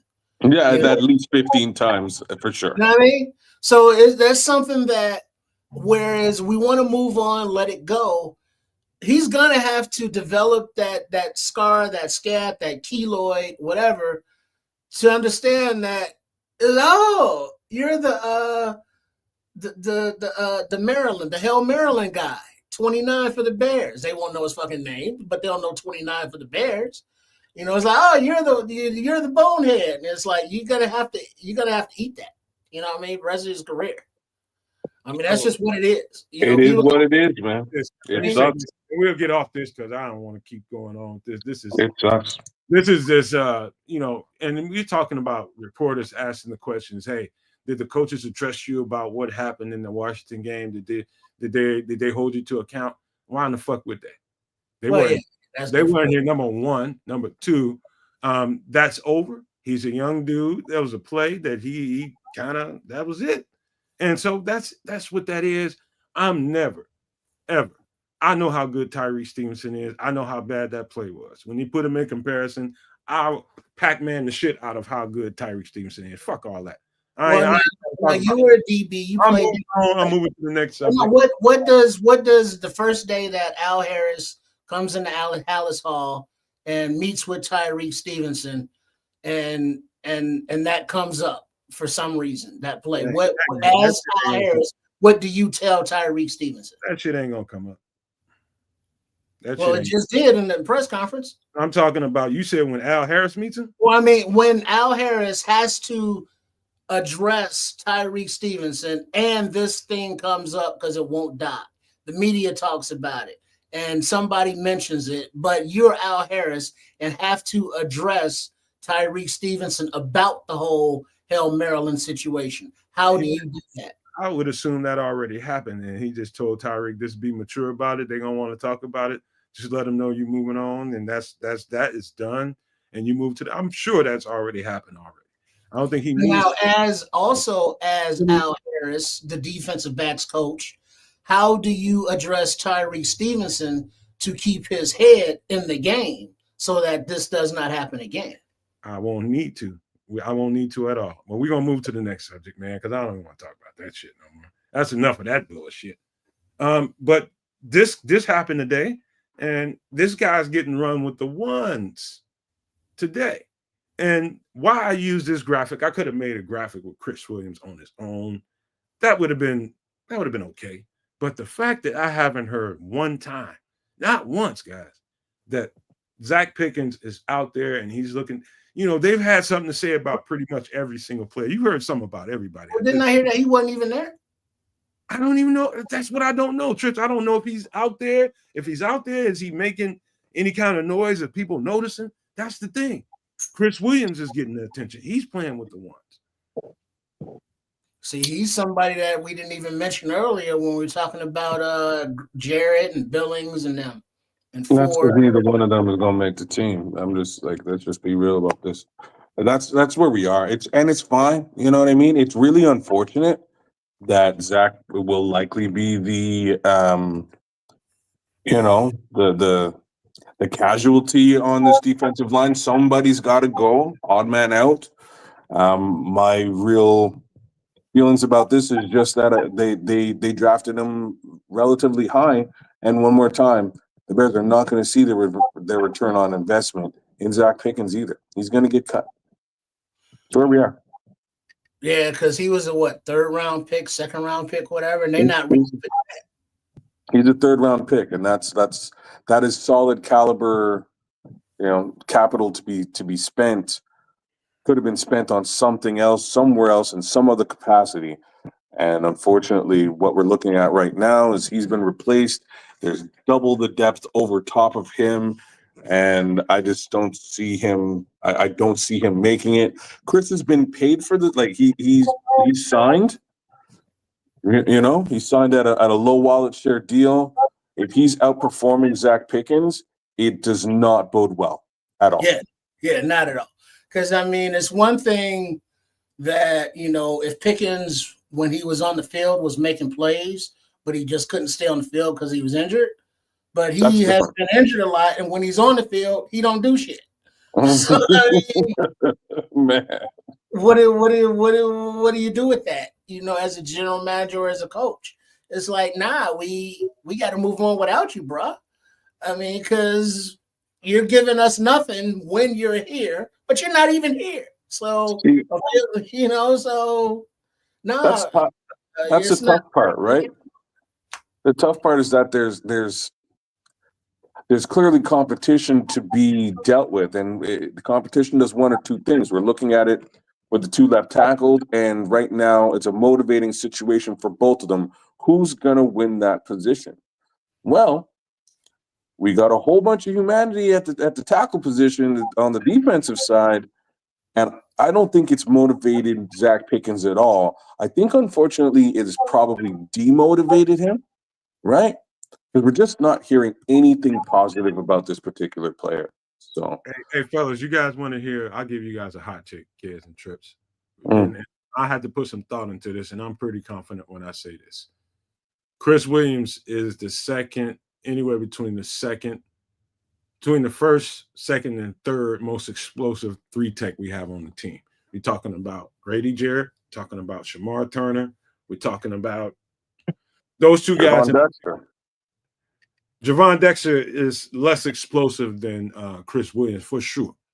And he's less explosive than Shamar Turner for sure. That's why I said Chris Williams is anywhere between first, second, and third most explosive three techs on the team. He's got an edge rusher body type that's strong enough to play the interior, which is why I think there's a strong outside chance that he bumps the shit out of somebody and gets on this roster and plays well for the Bears this year. Well, now he was a practice squad guy, right? He was. So I mean that's development that we have seen, on the field. Because when 91 was on the field, it was like, oh shit, he kept flashing. Whereas 96, who was third round pick, is like, yo, who's this dude 96 on the field? You know what I mean? And that's when he's on the field. So I mean, that's previous regime kind of stuff. And he's just not showing anything. He's not showing any development that I've seen. And thus far that I've heard about OTAs, it was either that he wasn't there, or that was last week, or that he was there and ain't did shit. So, I mean, I'm taking 91 over 96. You know what it comes down to, Trip, is when you draft these guys, and sometimes you can make mistakes in the recruiting process and scouting and all that kind of stuff, and you can miss some stuff at times. But to me, I listen to Olin Cruz. One of these days, I'll get him on this show. I'll get him on him one way or the other if I had to fight him, and he'll probably beat the dog shit out of me. But I'll get him on here. Listen, but when you're getting D tackles and guys like that, those interior guys, you got to find killers. And I don't mean that, and I mean that YouTube, I mean that in the football way. I'm talking about guys that are just animals, just flat out animals. And one of the things that I noticed about Zach Pickens when he was in college, I was like, man, if I can get this a little bit more consistently, if I can see that a little bit more consistent, you missing the consistency. Like it'll show up.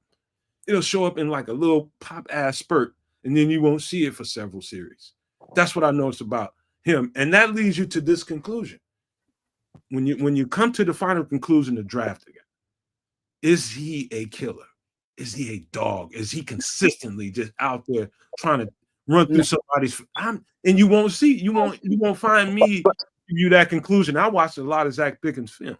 He ain't got that in him so far. I don't think he ever did, Nomad. Like, to agree with you here, I didn't see any of that in him to begin with. Like in his draft footage, didn't look like that. No, he's got some spots now. He's got some spots.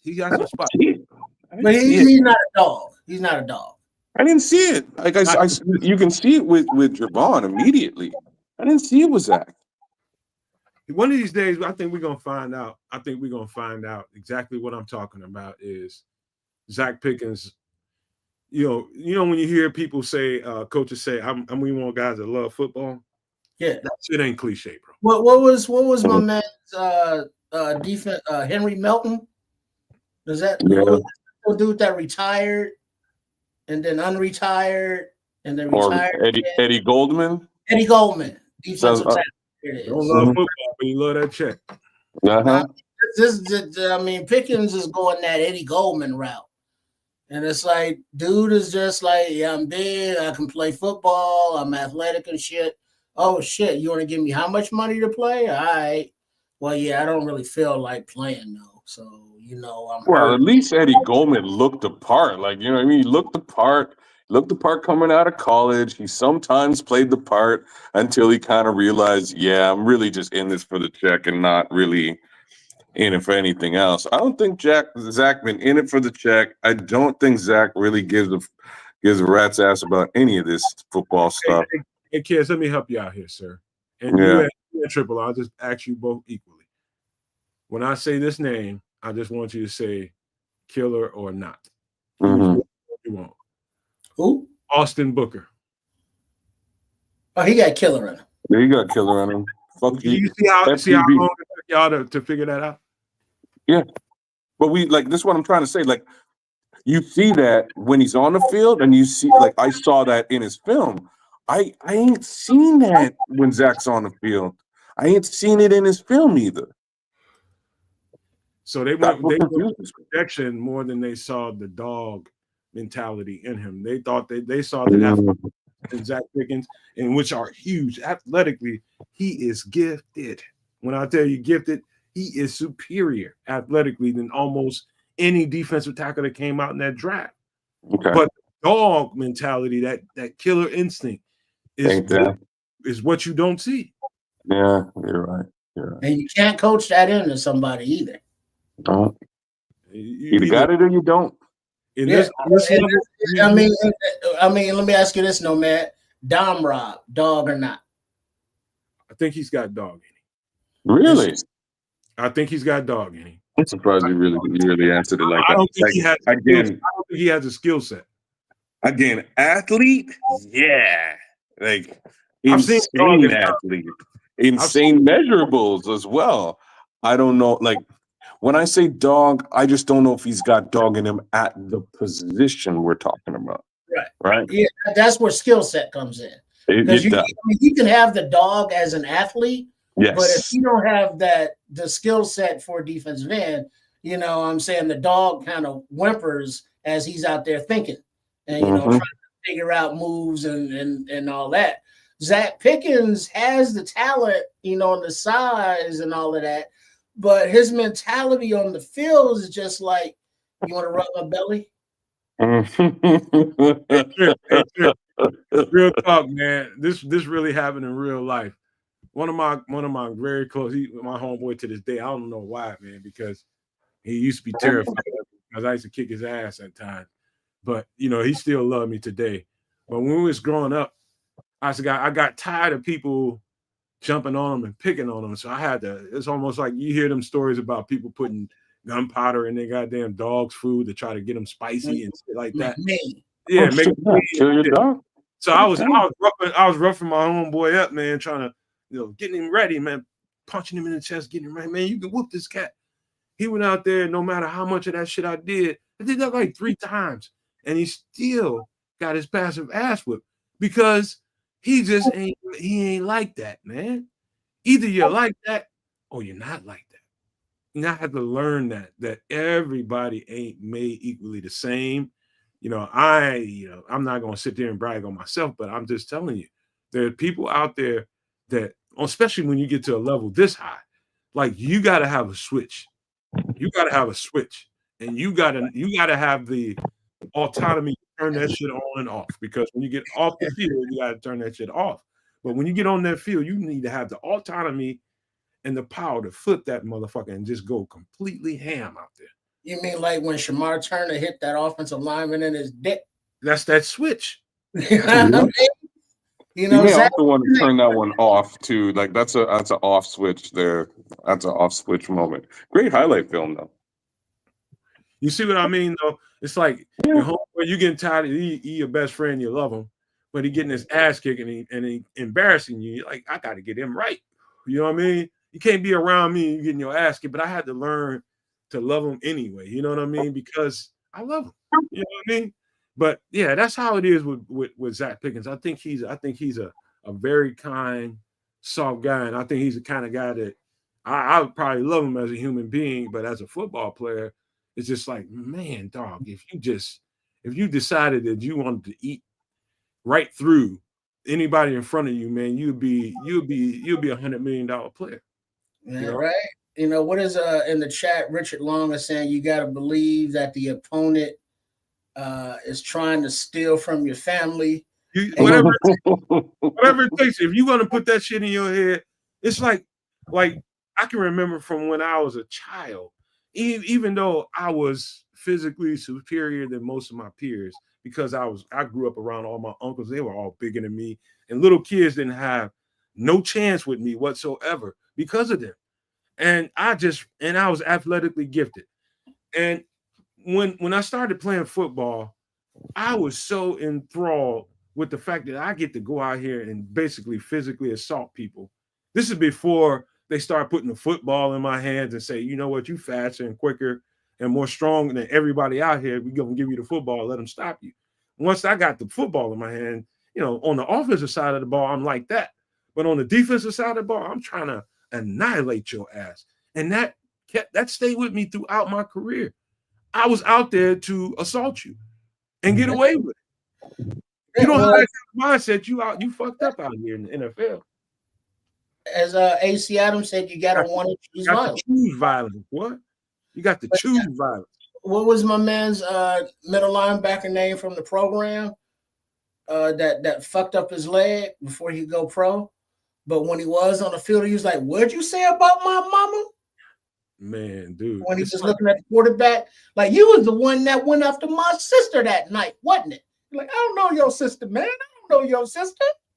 You know what I mean? So he was psyching himself up mentally as like, these are the motherfuckers hurting my family. What? And then bow and laid him out.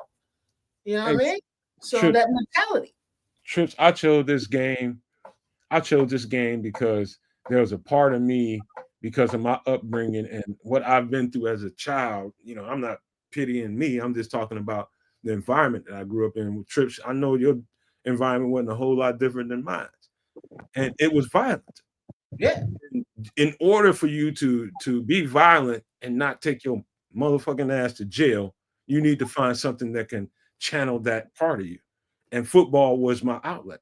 You know, I can be as violent as I wanted to be on that field. And who's going to stop me? It was going to be people on the sideline like, hell yeah, do it again. You know, that you could tell, like there's like, my mother was a single parent, right? And I'm her only son. And naturally, most kids like that I know end up being mama's boys. I was so far from that. It's ridiculous. What I think Zach Pickens is a mama's boy. Mm-hmm. That's what I think.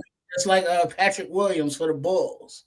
You know, big specimens, you know, Adonis athlete built some bitches, but get on the field and it's like, or in the court, and it's like, dude, play. You know how big you are. You know how fast you are. You know how strong you are. Go take that man's lunch money. But not, and like, well, who was that in the chat? Somebody was saying you have to be violent or you get violated. Richard Long. It's like, yeah. You know what I'm saying? Somebody trying to take your goodies, it's like you got to hit that dude in his jaw, you know, till he don't want to take your goodies no more. You know that would be a bad idea to try to take your goodies again. And growing up, you know, growing up in the hood, shout out MCH, CMW, Compass Most Wanted. It was 1984. Hey, for Team Lions run the NFC North, he says, is this a Chicago Bears channel? For sure. Yeah, and so it's like that you have to, you know, have that will to, it's like, look, I don't know what your problem is, but you're not taking none of my shit. You're not violating me, none of that. So, you know, you got to have the willingness to throw hands, you know, if that's what the case calls for. And, you know, you got to, you know, connect with some of them. You might get your ass, you know, whoop, but you going to fight. You going to go out swinging. Zach Pickens ain't swung a lick. He rolled over me like, you want to nibble on my ear? You know what I mean? That's that. Damn. We have seen not a damn thing from him. And so it's like, yeah, there is not enough violence from him, especially on the defensive line, where all those dudes have to be pretty much, you know, escape convicts. All right, we gotta shut this. We gotta get ready to shut this down. I'm writing you something. I don't even need to write you that now. But we got Kwani B. I just wanted to say, man, the violent part about football, I'm almost ashamed to say it because violence is not something that I choose now. You know what I mean? Now that I'm more mature, you know, I'm a man now, and you know, you want to avoid violence at every cost. And you start learning all these different, you know, nonviolent techniques and ways. It's just a way to go about life. You know, you don't want to be out there inviting, being a magnet for violence. And you're gonna end up in a hole some goddamn where with dirt on top of you. That's it. But as long as you're a guy in that age range and you got the outlet of playing football, let your fucking freak flag fly, brother. Get off on their ass. That's what I'd say to Zach Pickens. If I had his ear right now, I'd be like, man, if you don't get off on these motherfuckers, I know something. Get off on their ass every time you get a chance and let the results fall where they may. That's what I would say. But one last storyline that we need to talk about. That this was my favorite part of the day, kids, and we're gonna get up out of here. And that's your boy right here. That's your boy. It was so fucking refreshing to see him out there and be so calm and poised versus when the first couple of years he was in Chicago, he was a little, you could tell he was immature and didn't have a lot of media training and was just a little bit jumpy. He didn't come across right verbally all the time. It just didn't, you noticed there was something about Jaquan Brisker. But since he had time to reflect and to think about everything in his life, you talking about a football player, and they asked a lot of questions, kids, in Triple R, and there was some report, it might have been Courtney Cronin or somebody that asked him, did you contemplate retirement? And he just looked like, man, you out your mind. This is like what I want to say about Jaquan Brisker. Number one is I'm so glad to see you back out there, bro. I am so this is my spirit creature. If there ever was one.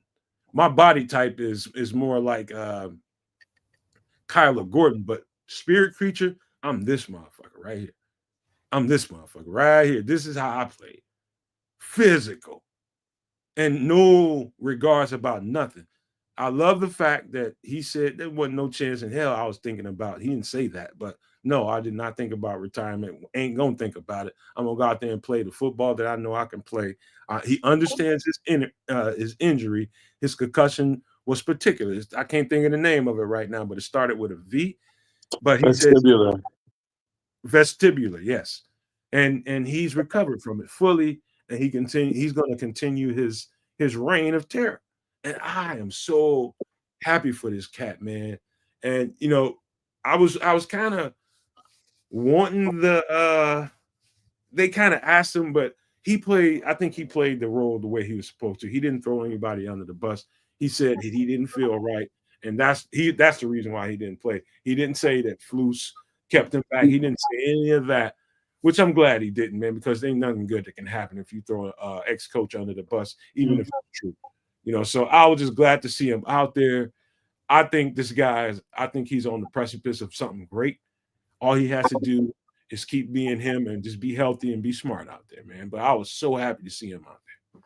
Well, I'm glad to see the kid too, man. It's been a long time. He is truly, this is the return of the heart and the soul of this team, of this defense. So with him back in phase, I'm interested in watching how well he performs. Because again, all he has to do is stay healthy. That's all that he has to do.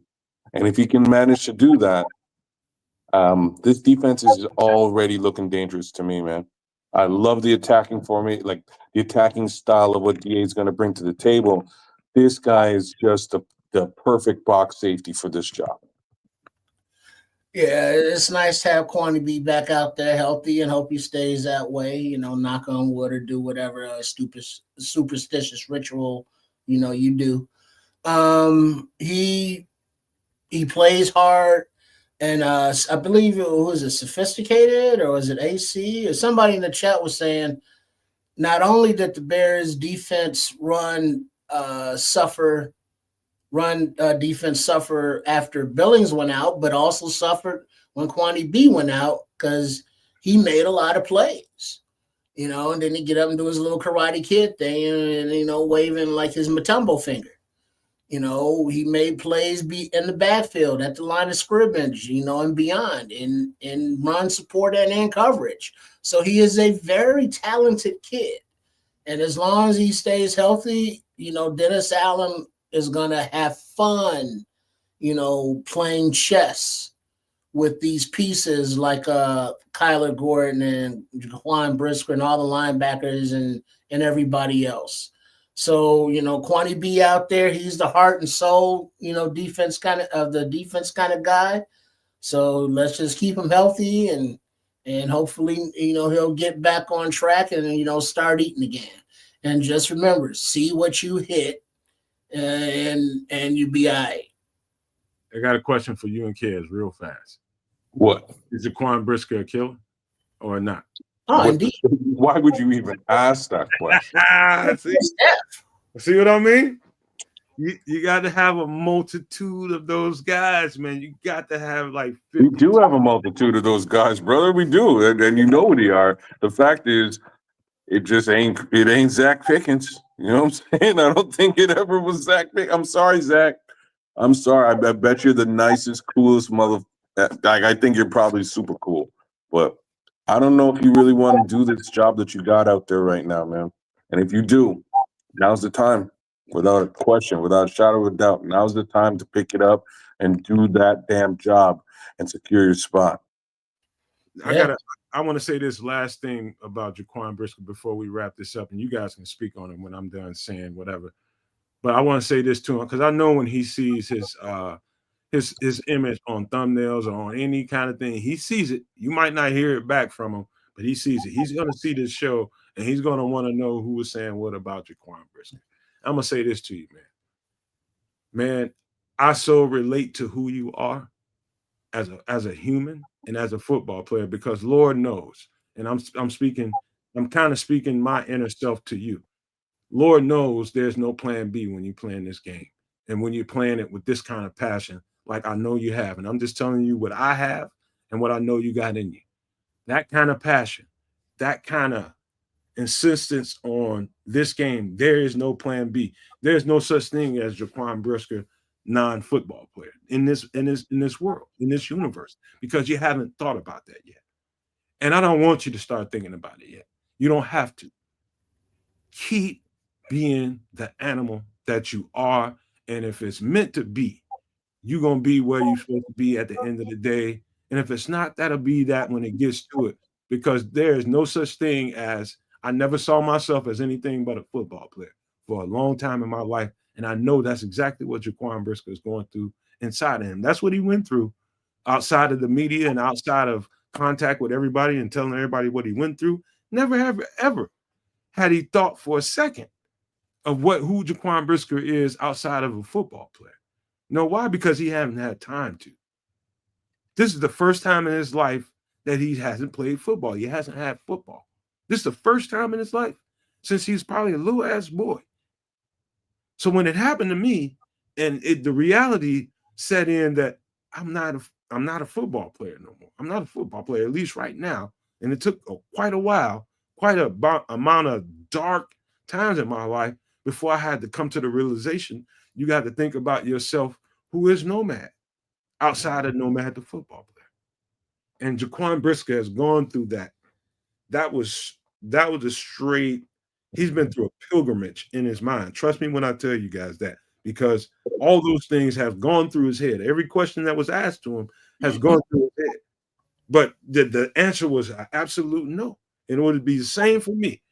And if I went out there on that field and I lost my life on that field at that given time, I'd have been quite okay with it. Because, I've had dreams of what heaven is like. If anybody that believes in God can hear me when I say this, I've had dreams of what heaven is like. And the first dreams I can remember in my mind that heaven was like, I was definitely on the football field first. There was other things going on in those dreams. I was with females, family, and all that kind of stuff. But first and foremost, I was a football player because that's my inner spirit. That's what Jaquan Brisker is, man. He is a true football player. There is nothing but animalistic instincts in him. And I'm so glad he is Chicago Bear. And I want to see that guy hit his true potential here in Chicago. I just wanted to put that out there for him because I know you're going to see and hear it. But that's how I truly feel about him. He's me. And he's just a younger version of me. That's it. Wow. I'd love to add on to that, but I can't top that, man. I just want the young man to protect himself, take good care, play good football. And that's it, man. Shout out to Jaquan B, man. Yeah, definitely. He has his faith. He's a religious fella. So believe in what you got to believe in, because he's been putting in the work. He's a very good, on the field guy. He's a good off the field guy. He has a little side hustle. Check out his website. I think he moves hoodies and sweatshirts and stuff like that. So would love to see him stay healthy and progress here in Chicago. So, the opportunity's here. Reach out and take it. Hey, Oh. kids, go ahead, kids. No. I'm ready to do it, man. Let's call it a night. I could tell. I had Hey, a bit. He got to churn a fresh batch of butter. I got to churn butter and sell the hawk sales there for the next next morning. Hey, kids, you know what, man? I love you just for the simple fact you dedicated, man. I love you for that, man. Straight up, man. Because it just shows the kind of guy you are, man. You just like, man, I gotta go do this for my guys, and you showed up, showed out. That's love, man. Kids, you know how we feel about you. I just want to sit on air so everybody knows it.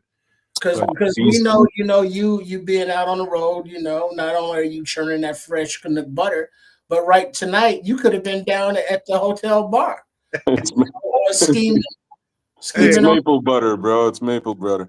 It's a chick down there, kids. I guarantee you, with some bad breath and some bad feet and everything. But and don't let it be no tiny person convention. And you know what? You get enough liquor in you, man. She might go for the night, man. I'm just saying, man. But you chose. Man, I gotta wake up in the morning. I don't got time for all that. I gotta wake up. No time. Right on. So go ahead and give out your pleasantries so we can get the hell out of here. Hey man, we'll just keep it short and sweet here tonight because I can't see all y'all. Richard Long, I keep I do a great job of not saying your name short. I just gotta put that out there. I can't do it. I will refuse to do it.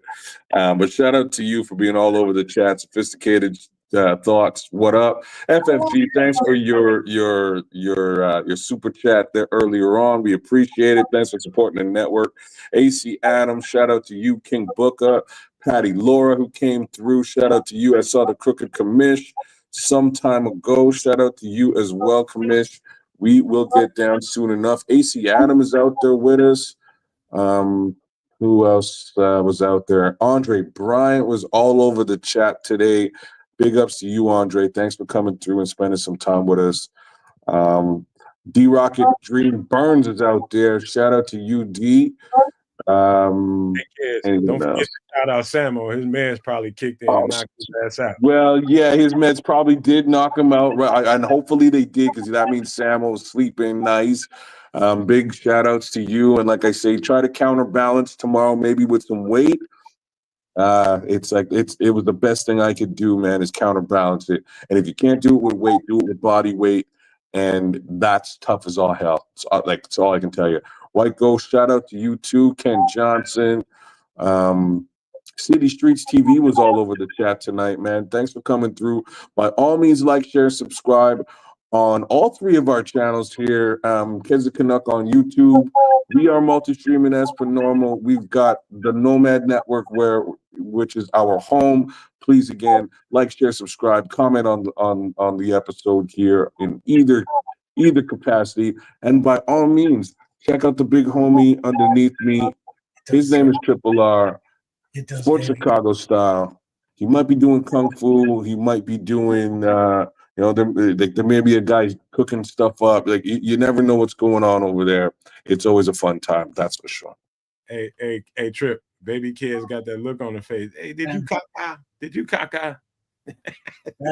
Get those baby Canuck Zerbers though.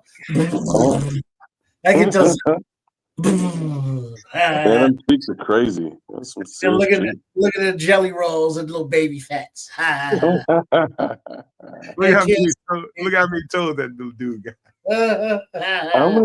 He got too many little piggies. He got way too many piggies.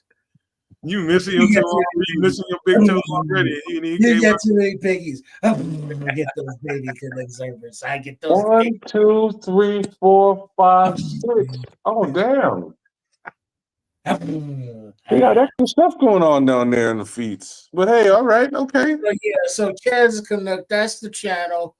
Get them to subscribe over there on the YouTubes, as well as my channel. It's Sports Chicago Style, all kind of lifestyle stuff. And Samo and Kids and everybody else who's a fatty, Check out Trips and his exercise vlogs and get up and move those asses, get the sweat going. It helps with whatever diet you are on, whatever lifestyle food choices you make. Because remember, a diet is only temporary. Oh, It has to Trip, be a lifestyle change. Trip. You got to get that. You got to get in. You got to get some BCAA. Trust me, when you figure it out, you'll love me later on. BCAA, it'll make sure you ain't sore anymore. I had some BCAA this weekend. It's some sort of amino acid. Y'all in the chatting know what I'm talking about. Like give a brother a little bit of love. Get yourself some BCAA. All the soreness will go away, and you'll be doing all kinds of crazy kung fu art. And Oh, nice. don't be getting that don't be trying to cheat gravity and time, because gravity will pull everything down to earth and time will too. Don't be fucking with that Ozempic shit, man. Just No, don't. I'm not talking about no Ozempic. God damn it, they're talking I about ain't talking amino about, acid. I'm talking about everybody. Anybody that's Okay. listening to you and us, I'm talking about us.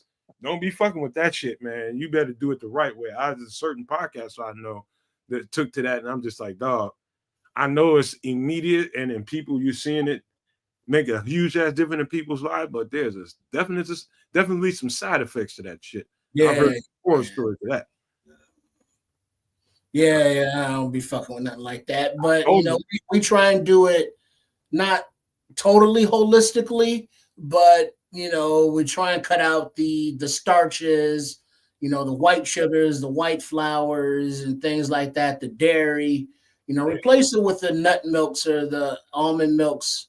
Replace it with the whole wheat flours and things like that, because it's not a change like going from a carnivore to a vegetarian or vegan.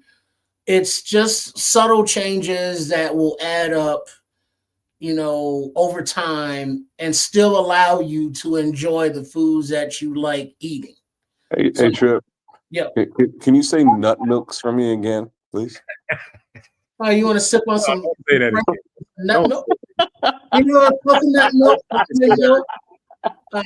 those are nuts. Nut milk. Oh, snap. That was great. Not doing I that. mean, We said that once already. whatever way you try to make the little changes in your life, hopefully it's a little bit in the kitchen. You check out Shay Trips on his video recipes, or maybe it's a little bit in the exercise department. Check out, Trip, or maybe it's in the self-defense department with Coach Trip and Trip. Whatever it is, Sports Chicago style, we got you. Love it. Shout out to both of y'all, man. Kids of Canuck and Sports Chicago style, man. I can't make people do anything, but all I can do is encourage you all. And that's what I'll do every single time we do a show. Quick housekeeping notes. I gotta quit saying this, but soon before I think before training camp, the website will be officially out there. It'll be stuff out there for everybody's channel. I'm talking about Triple R's channel, Kids' channel, what we do over here with everybody. This is a diving board for everybody, and we want everybody to eat. We also, and Samo might, I don't know how he feels about it, but we also got some plans for Samo, and hopefully we'll get his stuff going, get him some branding going on, and hopefully he'll get a channel and we can support his stuff too. But I always came into this looking for everybody to be able to branch off and do what they can do. It's just like any good record label, man. You have stars that come off of these channels, off these record labels, and they're supposed to do what they're doing. And this is the way it's supposed to be.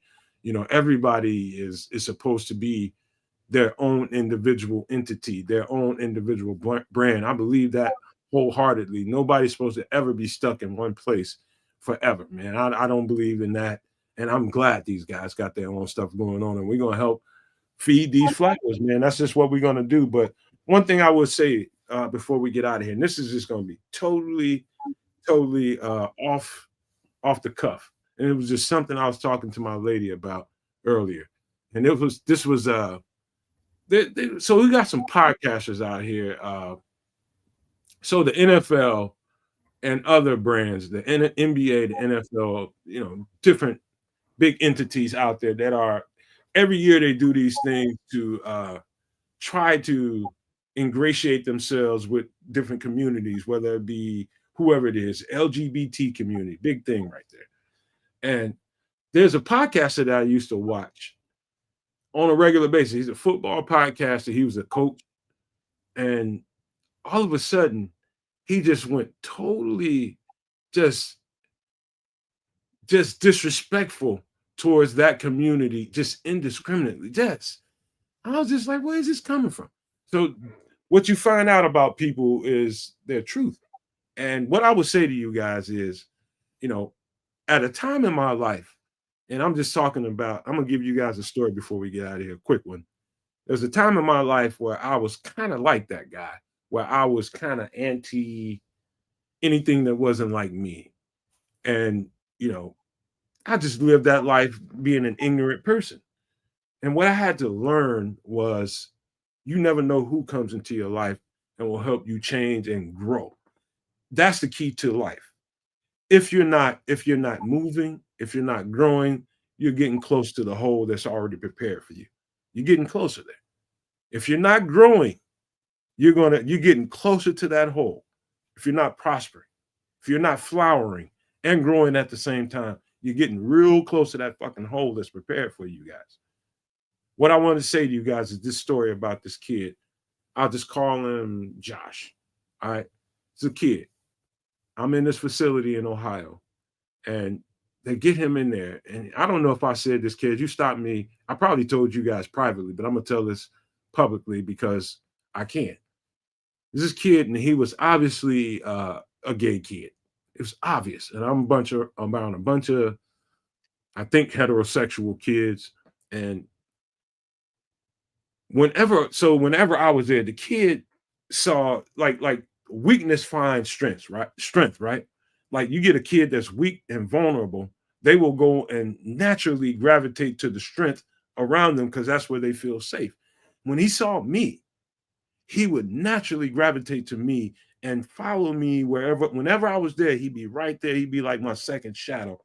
And it was irritating at first. It was very irritating. I was like, man, look, man, you would get the fuck away from me. I was going off on it.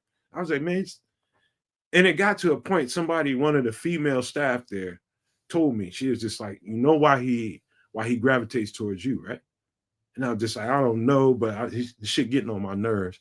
And she was just like, you're strong. He knows he's safe when you're there. And I took that home with me, and I had to think about it hard.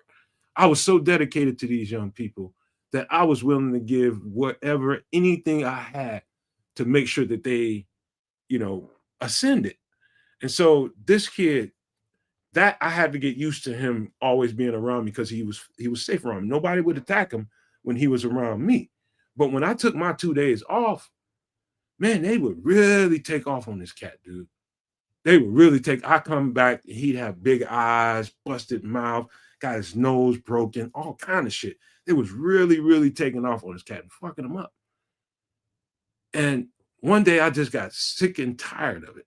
I was just like, I went off on the staff. Whenever I was off, a certain staff would replace me on the schedule. And I took off on him. I didn't hit him, but I threatened him. And he could have got me in trouble and got me fired. But I told him, I said, next time I come in here and he's messed up after one of your shifts, I'm gonna hold you accountable. We're gonna go outside and we finna get out. And he was just like, man, I thought we was cool. I said, nah, we ain't that cool, motherfucker. I think you like this cat getting fucked up like that. And we had a whole thing about that. But anyway, I went to the administration and I told them, I was just like, we got to find something for this cat because it's not safe. It's not good for him to constantly be around this environment when he can find an environment of his own and be around people like him. And just, they were very resistant, but I kept being adamant about it. And I went back a couple more times and I finally got him to relent. And then we found a community on the outskirts of Columbus, Ohio. And so it was like for 3-4 hours at a time. I can get him away from there and let him be around people that's more like him. And it was so fruitful for this cat. It was so fruitful for him. Today, I can pull up Facebook and see him there, and he'll be talking to people that he knows that are connected to me because he can see my friends and all that stuff on Facebook. and he'll be telling them stuff about how good I was to him. I wasn't doing it because, naturally that's no, I was doing it because I knew he needed it. And so what I'm saying to you guys is, even if you're, no matter what kind of person you are, if you go out here in this life and you sow bad seeds because somebody is different than you, it could be the way I look. It could be the way Cares looks, the way Trips looks. If you're doing and making decisions based on you're doing it because this is the way this guy looks, I don't fuck with you. If you're doing it because this is the way this guy goes about his life, I don't fuck with you. Because that's not right. That was a kid, and that kid was just trying to grow. He was just trying to grow. No, it was not my lifestyle. No, it was something that I was comfortable in. I was totally uncomfortable. The most uncomfortable I've ever been in my life. But I made something happen for that kid that changed his life. You will have opportunities to do that in the way that you respond to people. When you see them out in public, you see them in the grocery store, you see them anywhere in a restaurant, you'll have a choice to respond in kind to anybody. Forget how they go about their lives. What can you do to flower that? That's all I can say. Just make good decisions. Make good decisions for good decisions' sake and for people. You know what I mean? We're not out here to be adversaries towards each other because we don't look the same, we don't act the same, and we don't live the same. We're not here to be doing that. And the quicker people get over that and get that through their heads, the faster we can come together as a community, as a world community, not just a United States community, not just as an Illinois state community, or wherever we live, Canadian, wherever. The faster we get that through our head is that the differences make us better, we'll get better. We just got to understand it. But that's my take for tonight, man. I love you all. It's been a great show. Anybody got any other thoughts before I get out of here and close this thing down? Hey, as long as people are living their life and they ain't messing with nobody, it's all consenting adults, mind your fucking business. Because you don't want nobody all up in your Kool-Aid talking about what's the flavor. You got too much sugar in here. You ain't got enough sugar in here. It's like, hey, go make your own Kool-Aid. Leave mine alone. And while you're at it, make some nut milk and maple butter. All right, let's call it a day. It's all about love, peace, and respect, you all. And I'll leave you guys with that. And I'll leave you with these famous words. If you can think it and you can see it, there's no reason in the world why you cannot absolutely manifest it. Do not, and I repeat, do not be a prisoner of your own mind. But with that being said, we are